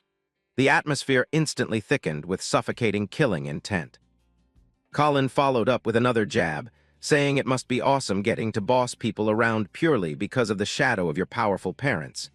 He smirked, totally soaking in his opponent's absolute humiliation. Freed Hall screamed that he could kill Colin with zero effort, but Colin just gave him a totally indifferent reaction. The massive gap in their social ranks didn't make Colin flinch. He gave a highly sarcastic wink, suggesting that if Cornell really wanted to commit murder, he better go ask his mommy for permission first. The brutal trash talk aimed right at his pathetic dependence on his family. Colin even put on a baby voice to mock Freed, turning the elite noble into an absolute clown in front of his own subordinates. Every single word he dropped acted like a dagger straight to Freed's pride. Freed ground his teeth hard enough to break them, the sheer humiliation completely stripping away his usual calm persona. His bloodshot eyes were overflowing with pure, toxic hatred. He roared, ordering his minions to instantly capture and restrain Colin. Colin just stood with his back turned, calmly waiting for the incoming attack. A burst of dark mana exploded under Colin's feet, summoning magical chains straight out of the void. He didn't even twitch, totally ignoring the enemy encirclement. A magical chain whipped forward at breakneck speed, homing right in on Colin. He calmly tracked its trajectory, his eyes not wavering for a single moment. Colin just slightly shifted his gaze to watch the chain wrap around him, totally prepped for the absolute worst-case scenario. It looked like he had already predicted Friedhall's move. The freezing chain tightly coiled around Colin's arm, completely stripping his mobility. The magical loops radiated a faint blue light, tightly locking down his small body. In a split second, Colin was fully chained up and surrounded by terrifying, demon-masked assassins. These guys spawned in silently, like literal ghosts out of the deep woods. One assassin pressed a gleaming blade right against Colin's throat, ready to execute him with a single twitch. Colin still maintained his bizarrely deadpan expression. Glenn gasped in horror as he recognized this kill squad. They were the legendary Blades of the Empire. Sierra and Marvin's faces were also painted with absolute terror. Sierra explained this was an elite squad of assassins and spies that exclusively served the Williams family. Their reputation for pure brutality and god-tier skills made even high-ranking nobles sweat. The mastermind behind these blades was none other than Katrina Williams, the powerful woman who always overprotected her son. An image of her flashed, dripping with absolute authority and scheming. Glenn couldn't believe the lady actually deployed a top-tier army like this just to protect Freed Hall on a minor investigation mission. He stared at the magic chains with extreme caution. Glenn stepped up to try and block Freed, desperately trying to intervene to prevent a totally pointless bloodbath. He was terrified the spoiled brat's impulsive act would lead to unpredictable consequences. Freed Hall glared a hole straight through Glenn, his eyes radiating pure killing intent, silently asking if the old man dared to defy his orders. The crushing authority of the Williams family weighed heavily on the veteran captain's shoulders. Glenn hesitated, cold sweat pouring down his face as he faced massive political pressure. He knew he was standing at an incredibly difficult crossroads between justice and loyalty. Colin looked over at Glenn with a completely chill expression, like he had already understood everything. It seemed he didn't want the old man getting dragged into this mess. He told Glenn to just ignore him and go report the investigation results to the guild master. Colin's voice was dead calm, even with a razor-sharp blade pressed right against his neck. Glenn realized Colin was intentionally holding all the attention just to give his squad a safe escape route. That kind of silent sacrifice made the old man's heart ache. Sierra also realized they couldn't take a side in this dispute and advised Glenn to back off. She knew their presence would only add more complications to the situation. Glenn ground his teeth in pure frustration, but he had to swallow his rage for the sake of the bigger picture. His face was a mask of absolute helplessness against the corrupted power. The elite guards bowed and formally requested to withdraw in silence. Freed Hall watched them go with a smug grin, totally satisfied that he had eliminated the obstacles. He turned to Colin with the absolute arrogance of a winner, asking if the kid finally realized how completely powerless he was. Freed Hall wanted to break his opponent's unbreakable will. Colin just fired back with a wildly arrogant smirk, telling the bastard to just get on with it already. His stubbornness made Freed tilt even harder. The noble sneered. It looked like he had just come up with an even more psychotic new game. A highly dangerous glint flashed in his eyes. Freed Hall unsheathed his sword, the cold ring of steel echoing sharply in the air. He announced he had just thought of an absolutely brilliant way to punish Colin. Daku violently flinched when he heard his own name called, his instincts screaming that something terrible was about to happen. The kid was shaking, his eyes overflowing with pure despair. Freed Hall glared a hole straight through Daku, reminding him that every single action comes with an equal responsibility. The glare off his blade perfectly highlighted the psychotic smile on his face. Freed Hall hurled his sword, burying the blade deep into the dirt right in front of Daku with a heavy, authoritative thud. He declared he was giving him one final chance to redeem his mistakes. The noble looked incredibly smug as he dropped the ultimate brutal demand. Daku had to personally execute Colin Hall. His eyes flashed with malice, waiting for his subordinate's reaction. Daku was totally paralyzed by the deranged command, cold sweat pouring down his ghost-white face. He literally couldn't believe his ears. He was forced into a corner where he had to kill his savior. Freed swore that if Daku carried out this request, he would let everything that happened slide. In the background, Colin was still locked in heavy chains with a blade to his throat, completely stuck in a passive state. Suddenly, a massive flashback from his past life flooded Colin's brain, dragging him right back to 1 month after the demon invasion began. A highly depressing atmosphere blanketed a concentration camp, absolutely swarming with enemies. Massive, hyper-aggressive demons were guarding the entire area, completely surrounding the human prisoners who were huddled together in misery. This tragic scene was an unforgettable nightmare for Colin. In the flashback, a demon delivered a brutal, god-tier stomp to Colin's back, making him face-plant into the dirt. The enemy's raw power was way too overwhelming for human endurance back then. He collapsed on the grass, groaning in agony while the colossal demons loomed behind him, mocking how incredibly weak humans were. Colin back then was completely unarmed, totally helpless against his fate. A massive broadsword slammed into the dirt right in front of Colin's eyes, like an ultimate challenge from the supreme demon. He looked up, his eyes filled with pure hatred but also absolute despair. High up on his throne, the demon lord sat with maximum arrogance, openly mocking the so-called savior, currently pathetic at his feet. He radiated an apocalyptic pressure that made the entire space feel suffocating. The demon lord proposed a highly malicious deal. He would release the human hostages if Colin accepted one brutal condition. The pathetic prisoners stared at Colin with desperate, pleading eyes. That condition was that Colin had to personally kill his own captured party member. A massive demon had his friend in a hard lock, creating an exact replica of the current situation. The party member was covered in wounds, his face completely mangled from torture, screaming in agony and begging Colin to just do it. He was 100% ready to sacrifice his own life to buy everyone else's freedom. The demon lord flashed a blood-curdling grin, his eyes glowing with hype to watch this cruel theater play out. He was absolutely loving watching a human mentally tortured between comradeship and the greater good. Colin stood completely frozen, white-knuckling the sword hilt, his head bowed to hide the massive internal conflict. The demon's laugh echoed through the zone, rubbing pure salt into his open wounds.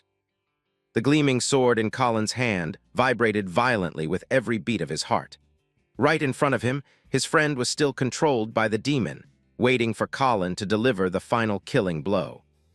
Colin took heavy, dragging steps, his boots crushing the dry grass and creating highly ominous rustling sounds. The tension was at absolute max. Nobody dared to even breathe. The party member in the flashback, his face a mess of injuries, choked up as he mentioned that the exact day they got the news of their dad's death was also his little sister Erica's birthday. A crystal-clear image flashed of the two siblings hugging and sobbing their eyes out in absolute poverty. The older brother in the past had tried his absolute hardest to protect and shelter his little sister from life's disasters. After their mom also died from a severe illness, both became slaves but luckily got adopted by Lord Darius.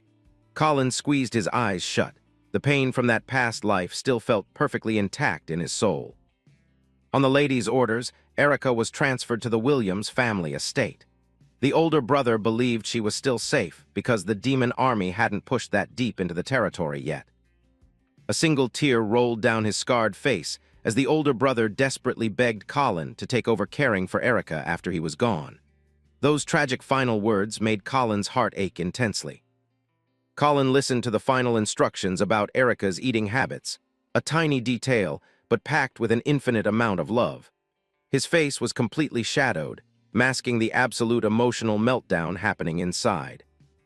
He just wanted Erica to know her big brother had sacrificed himself like a true knight, rather than a cowardly slave. It was a beautiful lie so she could still be proud of her only relative. The flashback sequence ended with a choked-up apology dedicated to Daku. The past scene faded out, giving way to a present reality packed with the exact same toxic traps. Back in the present, Daku stood face-to-face with Colin, his sword hand shaking violently while the masked assassins watched. This entire situation was a one copy of the Demon Lord's psychotic game from back then. Colin stood tall amidst the chains, his razor-sharp gaze locked onto Daku, waiting for him to make a call. He showed absolutely zero fear, not begging for mercy for a single second. Daku gripped the hilt until his knuckles turned white, sweating oceans under the crushing psychological pressure. He was standing right at the crossroads of betrayal and brotherhood. Freed Hall barked from his horse, asking what the hell Daku was hesitating for and ordering him to do it now. The noble relished the power trip of holding someone else's fate in the palm of his hand. Daku's hesitation made Freed even more annoyed. He glared and yelled, demanding the servant prove his absolute loyalty. Daku just stood there frozen, the sword feeling heavier than a boulder in his hand. Daku screamed in pure despair, stating that if it weren't for Colin, they all would have died a long time ago. He just couldn't bring himself to execute the guy who literally pulled him out of the wolf's jaws. Freed Hall raised an eyebrow, heavily mocking Daku's gratitude toward a filthy slave. He scoffed, brushing it off as the pathetic, sentimental whining of the weak. The noble smirked, twisting the knife by asking what Erika would think if she knew her big brother abandoned her just to save some random stranger. The psychological attack hit Daku right in his biggest weak spot. Daku was stunned, all the color draining from his face at Freed Hall's threat. He kept denying it, trying to fight off the manipulation, but his mental armor was rapidly cracking. Freed Hall casually announced that he had just received an update about Erika from the Williams family's head butler. Sitting on his horse, he leisurely dropped razor-sharp words to completely mentally break his subordinate. He revealed that Erika had been starving herself, skipping meals just to save up money to buy her brother a nice sword, passing out from pure exhaustion last week.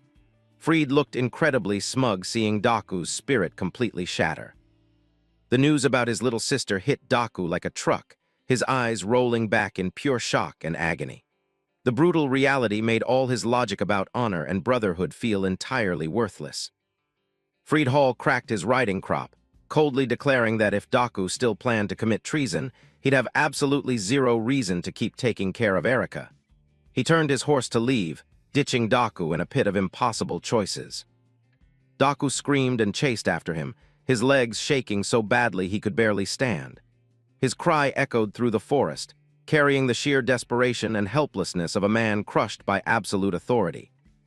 He collapsed to his knees, clawing at the grass, desperately begging Freed Hall to save his little sister. Every ounce of his pride as a knight in training was brutally trampled under the boot of the elite. The noble turned his horse back around, looking down at Daku's shattered will with a sick sense of satisfaction. He knew he had completely hijacked this puppet for his next twisted act. The noble flashed a wicked smile, ordering Daku to execute Colin Hall right this second to buy Erika's life. The ice-cold command dropped like a literal death sentence on their friendship. Colin Hall smirked, closing his eyes like he was enjoying some highly ironic joke. He muttered quietly to himself, wondering if these clowns seriously thought they could actually kill him. Colin burst into loud, arrogant laughter, standing perfectly straight despite the heavy chains locking him down. The two blades of the Empire assassins had to physically strain just to keep him pinned in place. Freed Hall glared down from his horse, clearly rattled by the prisoner's totally unexpected reaction. He demanded to know what the hell Colin found so funny about being on death row. Colin's eyes snapped open, his azure gaze razor-sharp and overflowing with killing intent. He flashed a challenging grin, stating that even a stray dog knows how to bark, but a coward lower than a dog could never kill him. Daku stood completely paralyzed, his eyes wide with shock hearing Colin drop such insanely provocative trash talk. Despite the chains, Colin spun around to face the noble on horseback. He proposed a death match between him and Daku, betting that would be way more entertaining than watching Freed's subordinate whine. Freed Hall narrowed his eyes suspiciously, trying to calculate what the hell Colin was scheming. He still didn't fully buy the prisoner's sudden urge to fight to the death. Colin maintained his piercing glare, even with a blades of the Empire assassin pressing a dagger to his back. The tension hit max capacity as everyone waited on Freed's call. Freed Hall's confusion quickly morphed into a totally condescending sneer. He assumed Colin was just trying to act tough to mask his fear of the elite assassins. Deciding the proposal sounded fun enough, Freed Hall raised his hand and greenlit the duel. Instantly, the blades of the Empire assassins released their grip on the chains. The heavy metal chains slid off Colin Hall's shoulders, crashing heavily onto the dry dirt. The clanking metal echoed sharply through the dead silence of the forest. Colin Hall and Daku faced off in the clearing, both already locked into combat stances with swords drawn. The assassins backed off, forming a loose perimeter around the two fighters. Daku gripped his hilt tight with both hands, his whole body tensed and prepped for the clash. A sharp visual effect emphasized the sudden, intense shift in the battle's atmosphere. Sweat rolled down Daku's forehead as he stared down his opponent's completely calm face. He quietly asked if Colin was seriously going through with this deathmatch. Friedhall leaned forward in the saddle, his voice dripping with malice as he reminded Daku about his precious little sister. He wanted to make sure the young man's desperation forced him to fight as brutally as possible. Completely ignoring the noble's taunts, Colin dashed forward with blinding speed. He roared, commanding Daku not to let his little sister down, weaponizing the emotional pressure to force an opening. Instead of a sword strike, Colin launched a devastating high kick aimed straight at Daku's guard. Daku braced himself to tank the kick, his armor rattling violently as he was knocked back several paces. He struggled to keep his balance against Colin's relentless opening assault. Colin didn't give his opponent a single frame to recover, spinning midair to chain his next attack. Daku barely managed to throw his arms up to block Colin's relentless combo. He realized with absolute horror that his friend's speed was leagues beyond anything he ever imagined. Colin swung his sword down in a brutal vertical arc, perfectly utilizing his downward momentum for maximum DPS. Metal shrieked against metal as the two blades collided, sending a shower of bright sparks exploding between them. Colin's face remained eerily calm as he forced his blade down with crushing pressure. Daku ground his teeth, fighting back, his mind in total chaos from the brutal reality of the situation. Colin narrowed his eyes, staring dead into Daku's pupils, his azure gaze completely unwavering. He muttered a quiet apology, firmly stating that he had absolutely zero intention of dying here either. Daku's pupils shrank, a faint red glow igniting in his eyes as his adrenaline spiked to critical levels. With a roar from the bottom of his lungs, Daku burned all his strength to parry Colin's blade, swinging a massive counterslash. Colin reacted instantly, backstepping to dodge Daku's razor-sharp blade that skimmed past him by a hair's breadth. Landing cleanly, Colin held up 3 fingers right in front of his opponent. He loudly declared he was going to end this entire match in exactly 3 moves. A highly confident smirk spread across Colin's face as he pointed straight at Daku. He dared his friend to see if he could even survive the next incoming combo. Daku panted heavily, his eyes still burning with that blood-red killing intent. He glared at Colin, fully acknowledging the apocalyptic pressure radiating from his opponent.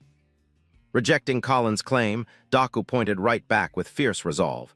He swore he didn't even need 3 moves. He was going to end everything in exactly 3 seconds. Daku's gaze turned razor-sharp, his absolute focus locked onto Colin's every microscopic movement. Colin just casually smirked, looking like he wholeheartedly welcomed his opponent's sudden burst of confidence and resolve. The 2 warriors stood at opposite ends of the path, the space between them flooded with killing intent and max-level tension.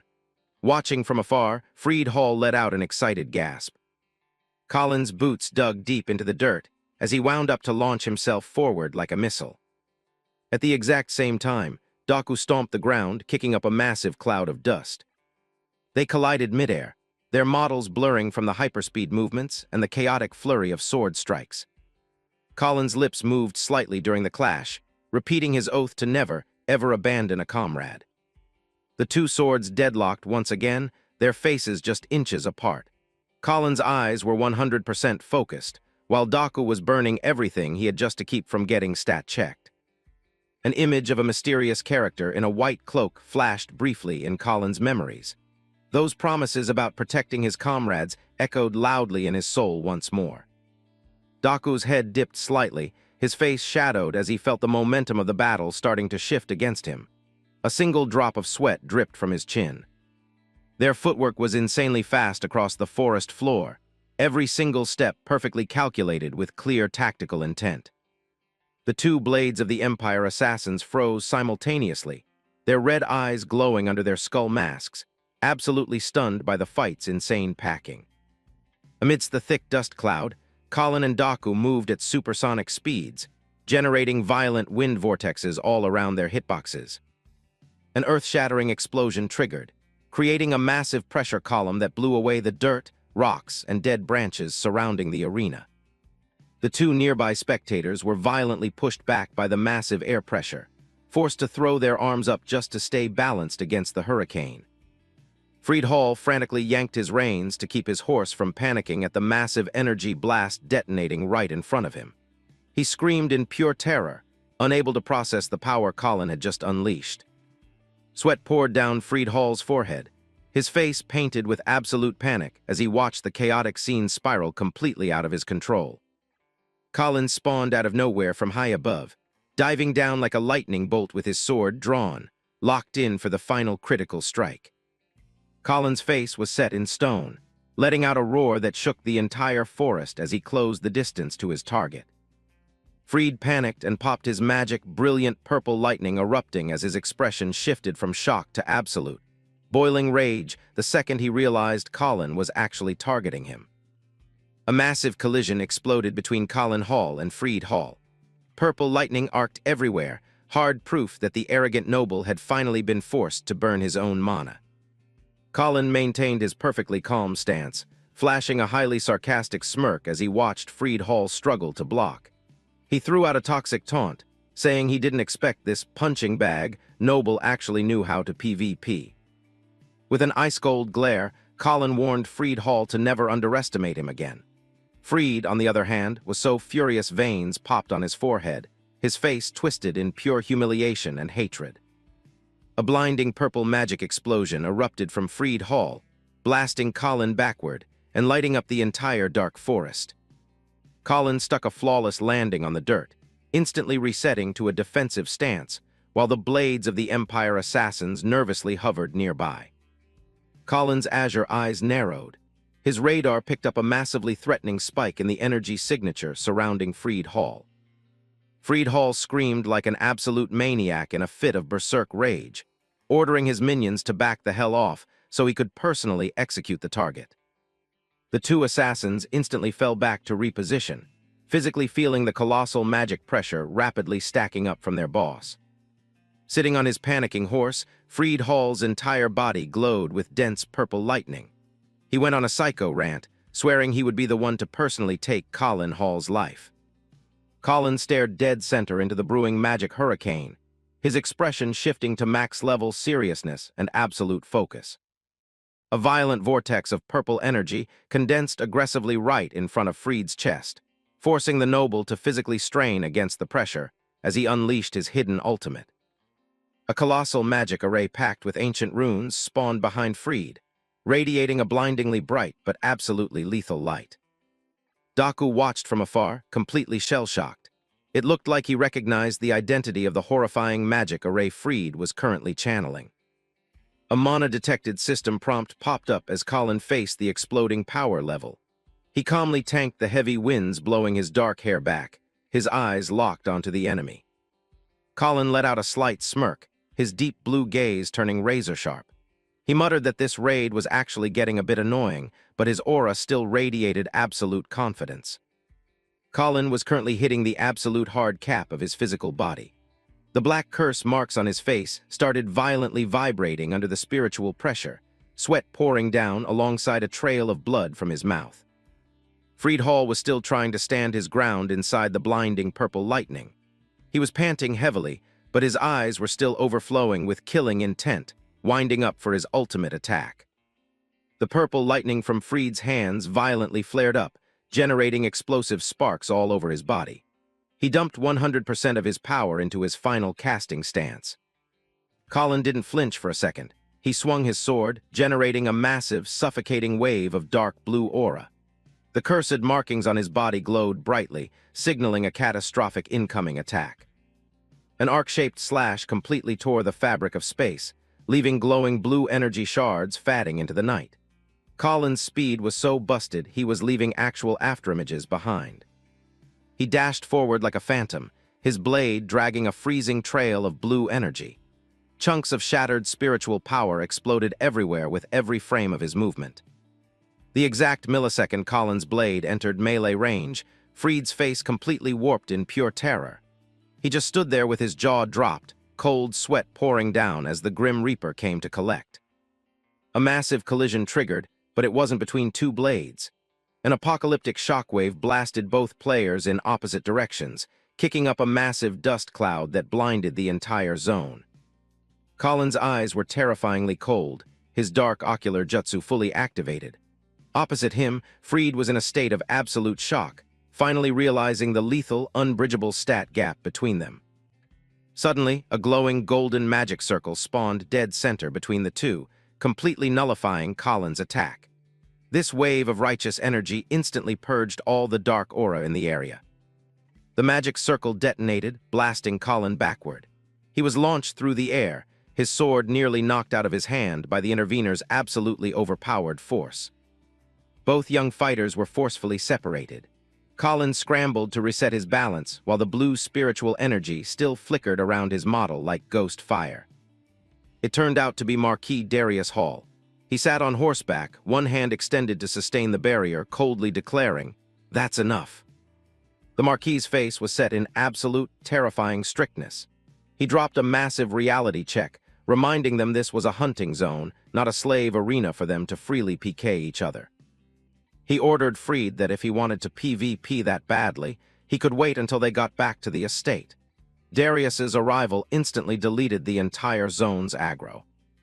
Freed Hall kept his head down, sweat pouring down his face in pure terror of his father's crushing authority. He could only mumble a pathetic acknowledgement, not daring to run his mouth anymore. Colin looked at the Marquis, the black markings on his face starting to fade out. He realized this intervention didn't just save Freed's life, it perfectly covered up his own secret stats. He leaned on his sword, dropping to one knee from 0 stamina. Colin thought to himself he could finally log off and rest after pushing his hardware way past its limits. Darius stared intently at the black-haired teenager, his eyes deep in thought. It seemed he had already noticed something totally glitched about his adopted son. With his HP and stamina completely bottomed out, Colin collapsed onto the grass. His consciousness faded to black after dumping his entire mana pool into that last fight.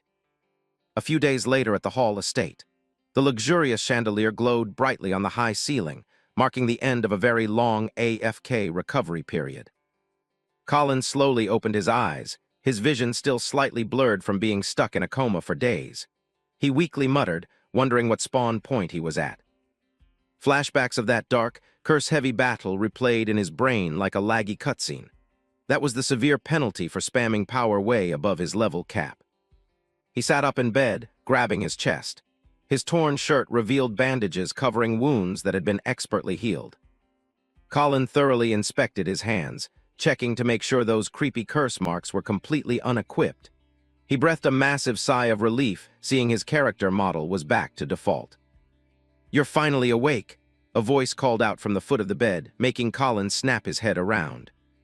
Colin's eyes bugged out looking at the guy, unable to hide his shock at the NPC's totally wrecked character model. It was Daku, but he looked so trashed it was unbelievable. His deeply sunken eyes and massive dark circles made him look exactly like a walking zombie mob. Daku forced a laggy, awkward smile, saying good morning while looking ready to instantly drop dead. It seemed he had pulled multiple all-nighters grinding just to take care of Colin. Morning sunlight pierced through the window, lighting up the VIP tier room. Daku started dropping lore about how Colin instantly passed out right after that high-stress boss fight. A flashback cutscene rolled. Glenn had to literally carry Colin back, while Sierra went completely psycho, grabbing the medics by the collar and threatening to bury them all alive if Colin's HP hit 0. Colin just laughed awkwardly, sweat dropping hearing about his new party members' incredibly overdramatic reactions. He slipped his feet into his leather boots, feeling his HP had regenerated enough to walk around without debuffs. Colin stood up and stretched, thoroughly enjoying the feeling of his character model moving smoothly again. He decided to go track down Sierra and the squad to drop a thank you, and also farm some food to fix his depleted hunger bar. Colin flashed a soft, gentle smile, a super rare emote for his character. Oh, right. He turned and dropped a highly sincere thank you straight to Daku. This bright smile instantly buffed the room's atmosphere, making it feel weirdly warm. Daku stood completely stun-locked for a few seconds, literally not believing his audio logs. He thought to himself, wow, this absolute edgelord actually knows how to say thank you. Afterward, the duo stepped outside together. A wide shot showed the entire estate zone rendered beautifully in the bright morning lighting. The servant NPCs immediately started whispering in the background. The second Colin spawned into the zone. They stared at him with a mix of pure fear and heavy curiosity after all the server drama. Colin and Daku casually strolled right through the gossip zone. Colin kept his poker face, completely ignoring the mobs staring at him like he was a glitched boss monster. Two maids were huddled together, aggressively gossiping about the PvP drama between Colin and Freed. They covered their mouths, totally unaware the target was right behind them. Colin suddenly teleported right next to them, leaning in and asking what the hell they were saying about him and Freed. The two girls nearly jumped out of their skins, their faces draining of all color from pure terror. The second the maids saw his player model, they bolted at max movement speed, screaming their lungs out like they just got jump-scared by a literal demon in broad daylight. Daku stood there looking absolutely dumbfounded, sweat pouring down his face. He muttered a joke that Colin looked exactly like a ghost that just respawned from the graveyard. Colin rubbed his chin, going into deep think mode over his friend's review. His face maintained its usual ice-cold, deadpan aesthetic. He nodded, accepting the feedback, but fired back a counter-roast saying the only reason he looked like a ghost was because Daku's face was currently as pale as a corpse. Daku instantly triggered his rage animation, screaming and asking whose fault that was. Heavy footsteps triggered from behind, grabbing the attention of the two arguing teenagers. It was the heavy leather boots of a military-class NPC. "I didn't ask you to pull an all-nighter to babysit me," Colin casually dropped, tilting Daku even harder. Right at that moment, a massive, highly aggressive guy completely body-blocked their path.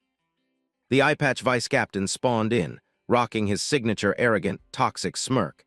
He raised his voice to mock Colin, sarcastically calling him the brilliant future lord to trigger max-level disrespect.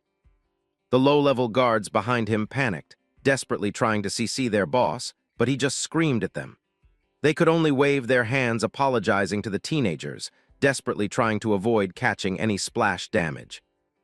The eye-patch guy glared with bloodshot eyes, sweat dripping down his temples. It looked like he was desperately trying to hold back a rage meter that was about to hit 100%. He clenched his fists, loudly declaring he came here today to completely settle his negative tab from their last encounter. His rage aura was practically burning right behind his model. Facing the enemy's aggressive taunts, Colin just stared at him with total indifference, basically treating the guy's hitbox like it didn't even exist. The vice captain swapped targets to Daku, assuming he was an easier mob to farm. He made up some garbage excuse, claiming he only lost the last trade because he lagged, which let a slave get the upper hand. He snapped his fingers with a loud pop, looking incredibly smug like he already had the victory screen locked in. He was 100% confident his pre-fight setup was flawless this time. He leaned in uncomfortably close, his eyes radiating pure toxic malice. He threatened that this run was not going to be anywhere near as easy as the tutorial phase. The eye-patch vice captain was still mouthing, coping hard that he only lost his last duel to Colin because of a dropped input. He snapped his fingers aggressively, screaming commands for the guard squad to instantly rush in and gank Colin. Colin stared dead into the guy's eyes with a hyper-serious expression. A single drop of sweat rolled down his temple at the enemy's sheer, psychotic stubbornness. He let out a highly disrespectful smirk. It looked like he already had a counter-strat cooked up for this grudge match. Seeing the guards still standing there AFK, the eye-patch guy went nuclear, screaming at them to attack the second they heard the audio cue. He furiously asked if they had completely forgotten their basic tutorial macros. The guards were shaking uncontrollably, whispering to each other that Colin was a literal raid boss who just soloed young Master Freed. Trying to PvP him right now was just speedrunning a game over. Daku started sweating as the mob size increased, while Colin just stood there with his arms crossed, spectating the whole clown show like an AFK player. The eye-patch guy toxically flamed his own squad, calling them a bunch of useless, cowardly bots. He knew damn well if he backed down now, his guild rep would hit absolute zero. A dark idea booted up in his brain as his eyes locked onto Daku. He flashed a highly toxic, sinister grin, thrilled to find a new target to dump his aggro on. Daku felt the incoming killing intent locking straight onto his hitbox, and sweat started pouring down his cheeks. He forced a laggy smile to hide his massive panic. "Even if I can't ban that little brat, I'll definitely wipe the floor with you," the eye patch guy muttered to himself, his razor-sharp gaze fixing on Colin's partner. He suddenly dash attacked, violently grabbing Daku by the collar, flaming him for being an ungrateful traitor who ditched young master freed to party up with Colin. Daku panicked as he was physically lifted right off the ground.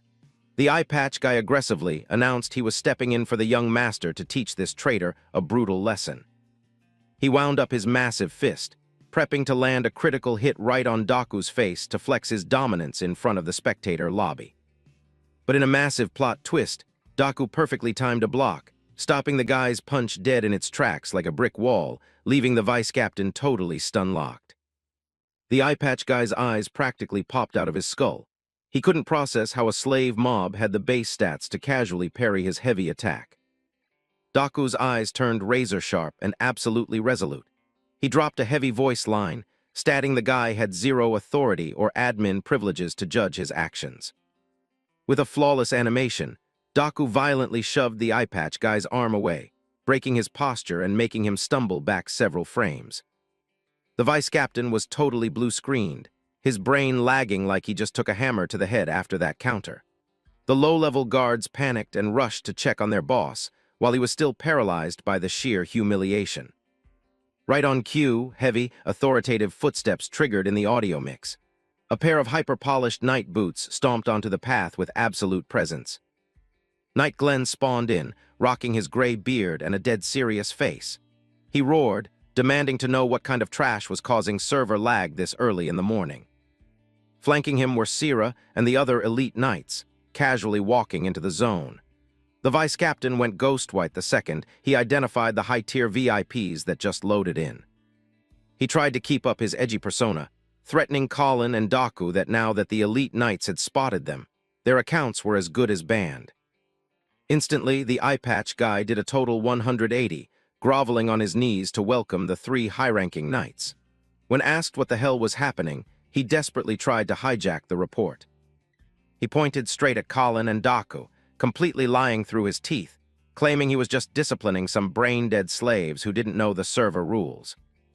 Colin instantly threw up a hand and casually greeted the knights like they were old guildmates he hadn't seen in years.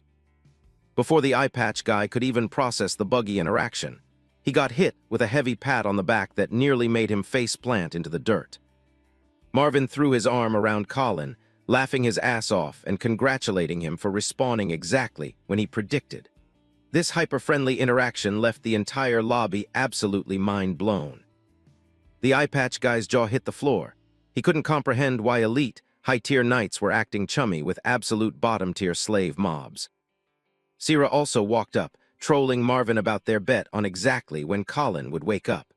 Marvin happily demanded she buy him a round of drinks tonight since he won the wager. The vice captain watched the friendly cutscene in pure horror, desperately praying this was just a bad VR simulation and not actual reality. The eye patch vice captain started screaming about server TOS and fairness, totally mouthing that low-tier slaves dared to act like equals with high-tier knights. Sierra literally teleported behind him, throwing an arm over his shoulder with maximum disrespect, announcing they didn't give a single damn about those outdated boomer rules. With an ice-cold smile, Sierra whispered a lethal threat into his ear, telling the eye patch guy to shut his mouth permanently if he wanted to keep his remaining eye. Knight Glenn led the party out of the zone, leaving the vice captain standing there completely petrified. The max-level tension in the area instantly dropped to 0. Colin flashed a highly arrogant, triumphant smirk, silently confirming to himself that he had secured the ultimate victory screen in this psychological PvP match. The loud clashing of wooden mugs shook the entire room, white beer foam spraying everywhere as the party celebrated their massive raid clear. The whole squad was grouped up around a chaotic tavern table. Colin quietly dropped a thanks to the knights for bailing him and Daku out of another lethal bottleneck. Sierra hyped up the chat, openly admitting she always hated that eye patch loser anyway. and firmly declared Colin and Daku were their highly respected saviors. Daku was super curious, turning to ask Sira if she had some personal beef with the vice captain to be flaming him that hard. Sira instantly triggered her rage animation, slamming her mug onto the table and yelling at Daku to stop asking useless questions because it was ruining her buffs from the alcohol. Glenn cleared his throat with a heavy, bassy cough to pull the party's aggro back to him. His face was suddenly locked into super serious mode. Glenn dropped a massive invite, offering Colin and Daku a slot in the Elite Night Guild, an insanely rare, account-boosting opportunity for players tagged as slaves.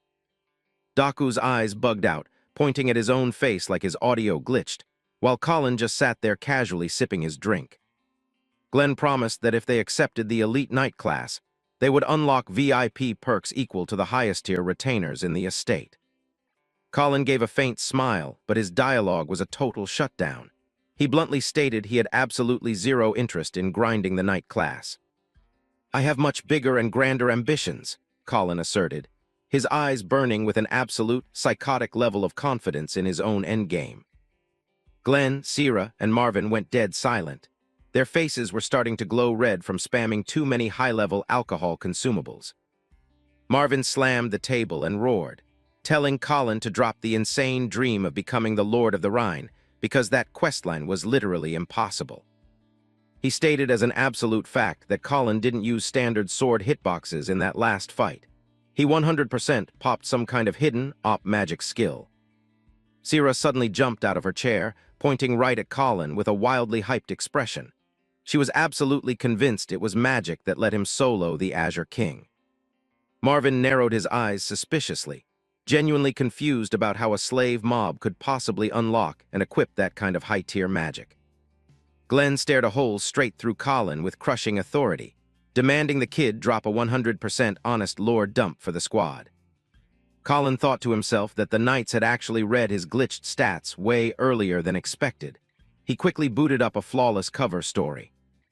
Luckily, Colin had already simulated this exact dialogue tree and prepped a highly convincing lie to mask his actual character background. Daku looked at Colin nervously, while Colin kept his face incredibly deadpan, winding up to deploy his totally fabricated backstory. Sira's eyes were glued to Colin's face. She was on the edge of her seat waiting for every word to drop from the mysterious teenager's mouth. Colin quietly scanned the UI of everyone at the table, running probability checks on whether they would actually fall for his incoming script. Sira flashed a highly suspicious smirk, acting like she had personally data mined the biggest secret Colin had been hiding this whole time. "You're actually a fallen noble, aren't you?"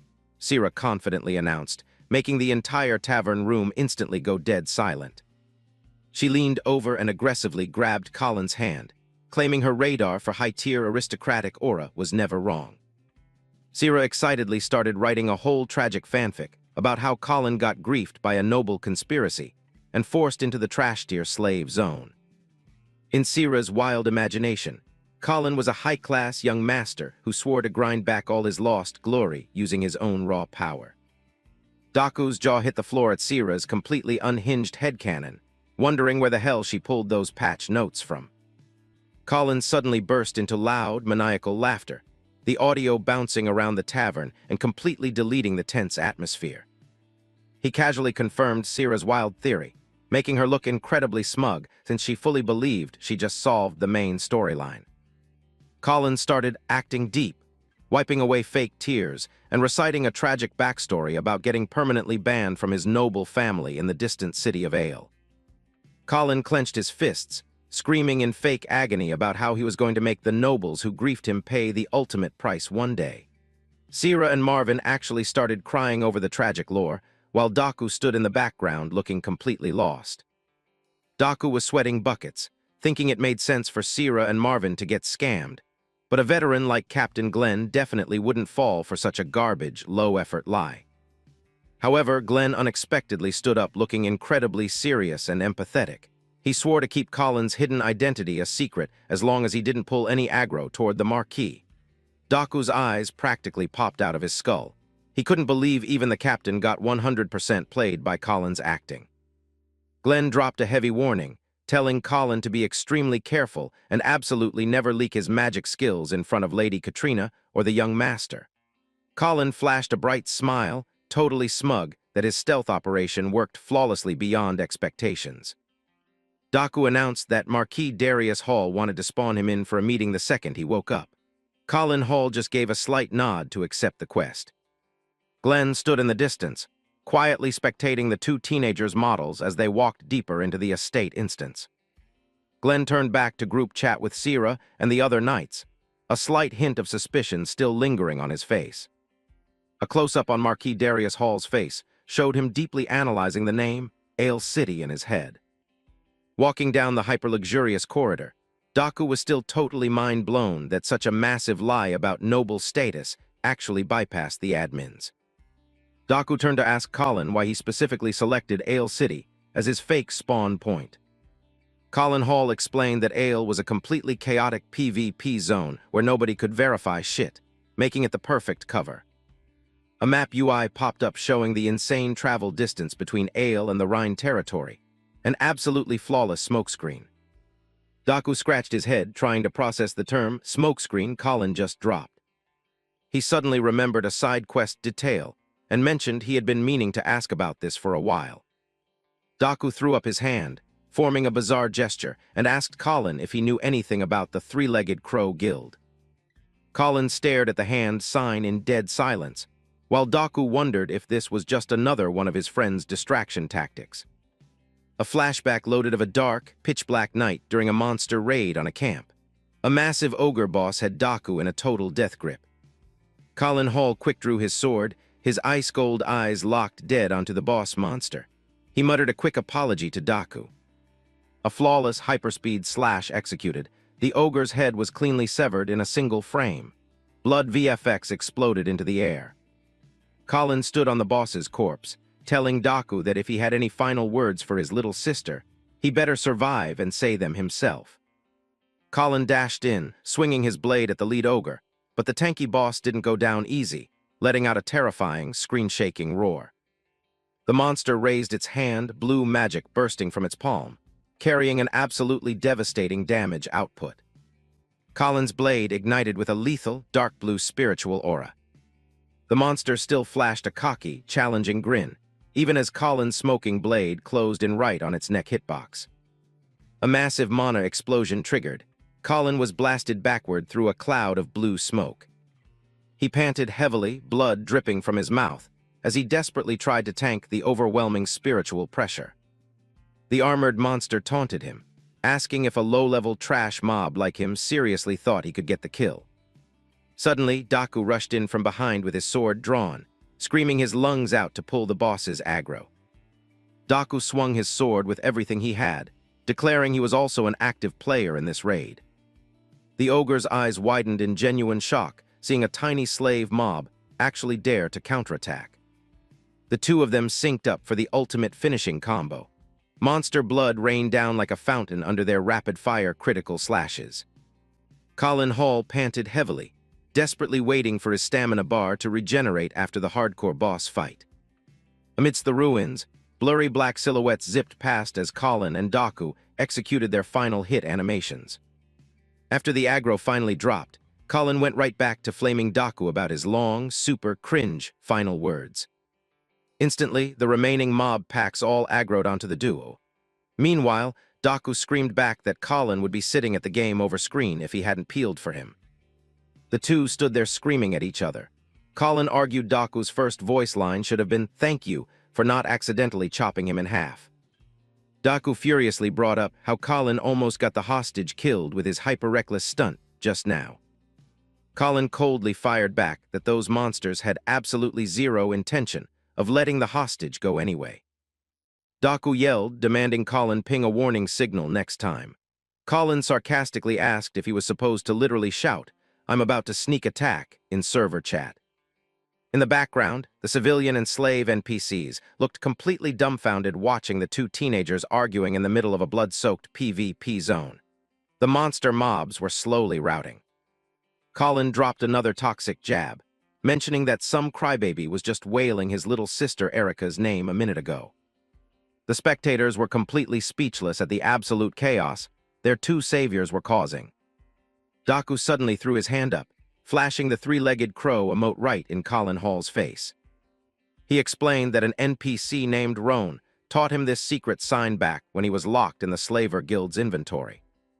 A tight close-up highlighted the three-legged crow sign, a guild symbol for absolute unity and backup. Daku firmly stated that any player sharing their alignment would 100% jump in to assist the second they saw this emote.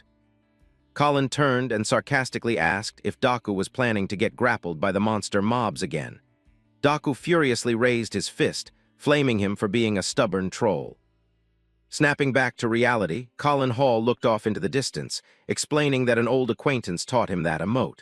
But he dropped his voice, adding that the guy's account was permanently deleted. A super rare smile flashed on Colin's face as he trolled his best friend for being a stubborn idiot. He held up one finger, emphasizing the absolute unbreakable duo buff between them. Daku was sweating buckets, his face totally blue-screened with pure confusion. He frantically searched his memory logs from his slave days, but couldn't find any data connecting it to Colin. Colin firmly gripped his hand and knocked heavily on the thick wooden door of the admin office. From inside, an incredibly authoritative voice gave them clearance to enter. Stepping into the hyper-luxurious room, both players bowed deeply to show max respect to the Lord. Marquis Darius Hall sat in a premium leather chair, staring a hole straight through Colin. Marquis Darius Hall spoke with a deep, stable bass tone, kindly asking about Colin's HP recovery.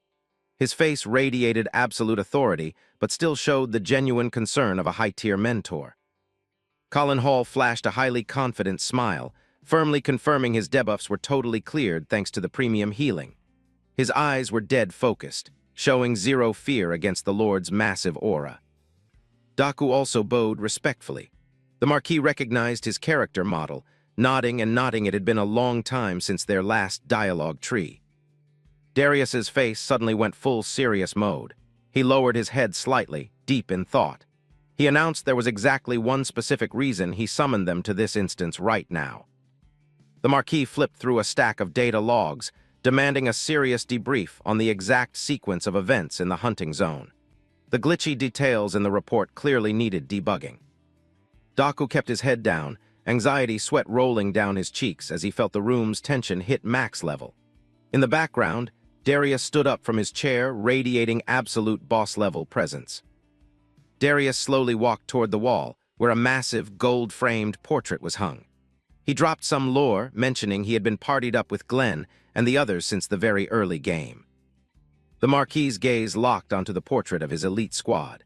He nostalgically recalled how they had cleared countless hardcore raids together, surviving the game over screen more times than he could count. The painting showed a low-level Darius standing with his most trusted party members, all of them radiating raw, hardcore warrior energy. These were the exact players who helped him grind to the top of the server. Darius zoomed in on the painting, admitting he literally couldn't process the debuff of losing them permanently. He blamed his own stats for not detecting the bugged spawn rates earlier. He expressed massive gratitude that Colin and Daku spawned in just in time to save his three oldest party members. Darius sighed, thinking if his radar was better, he could have saved way more NPCs.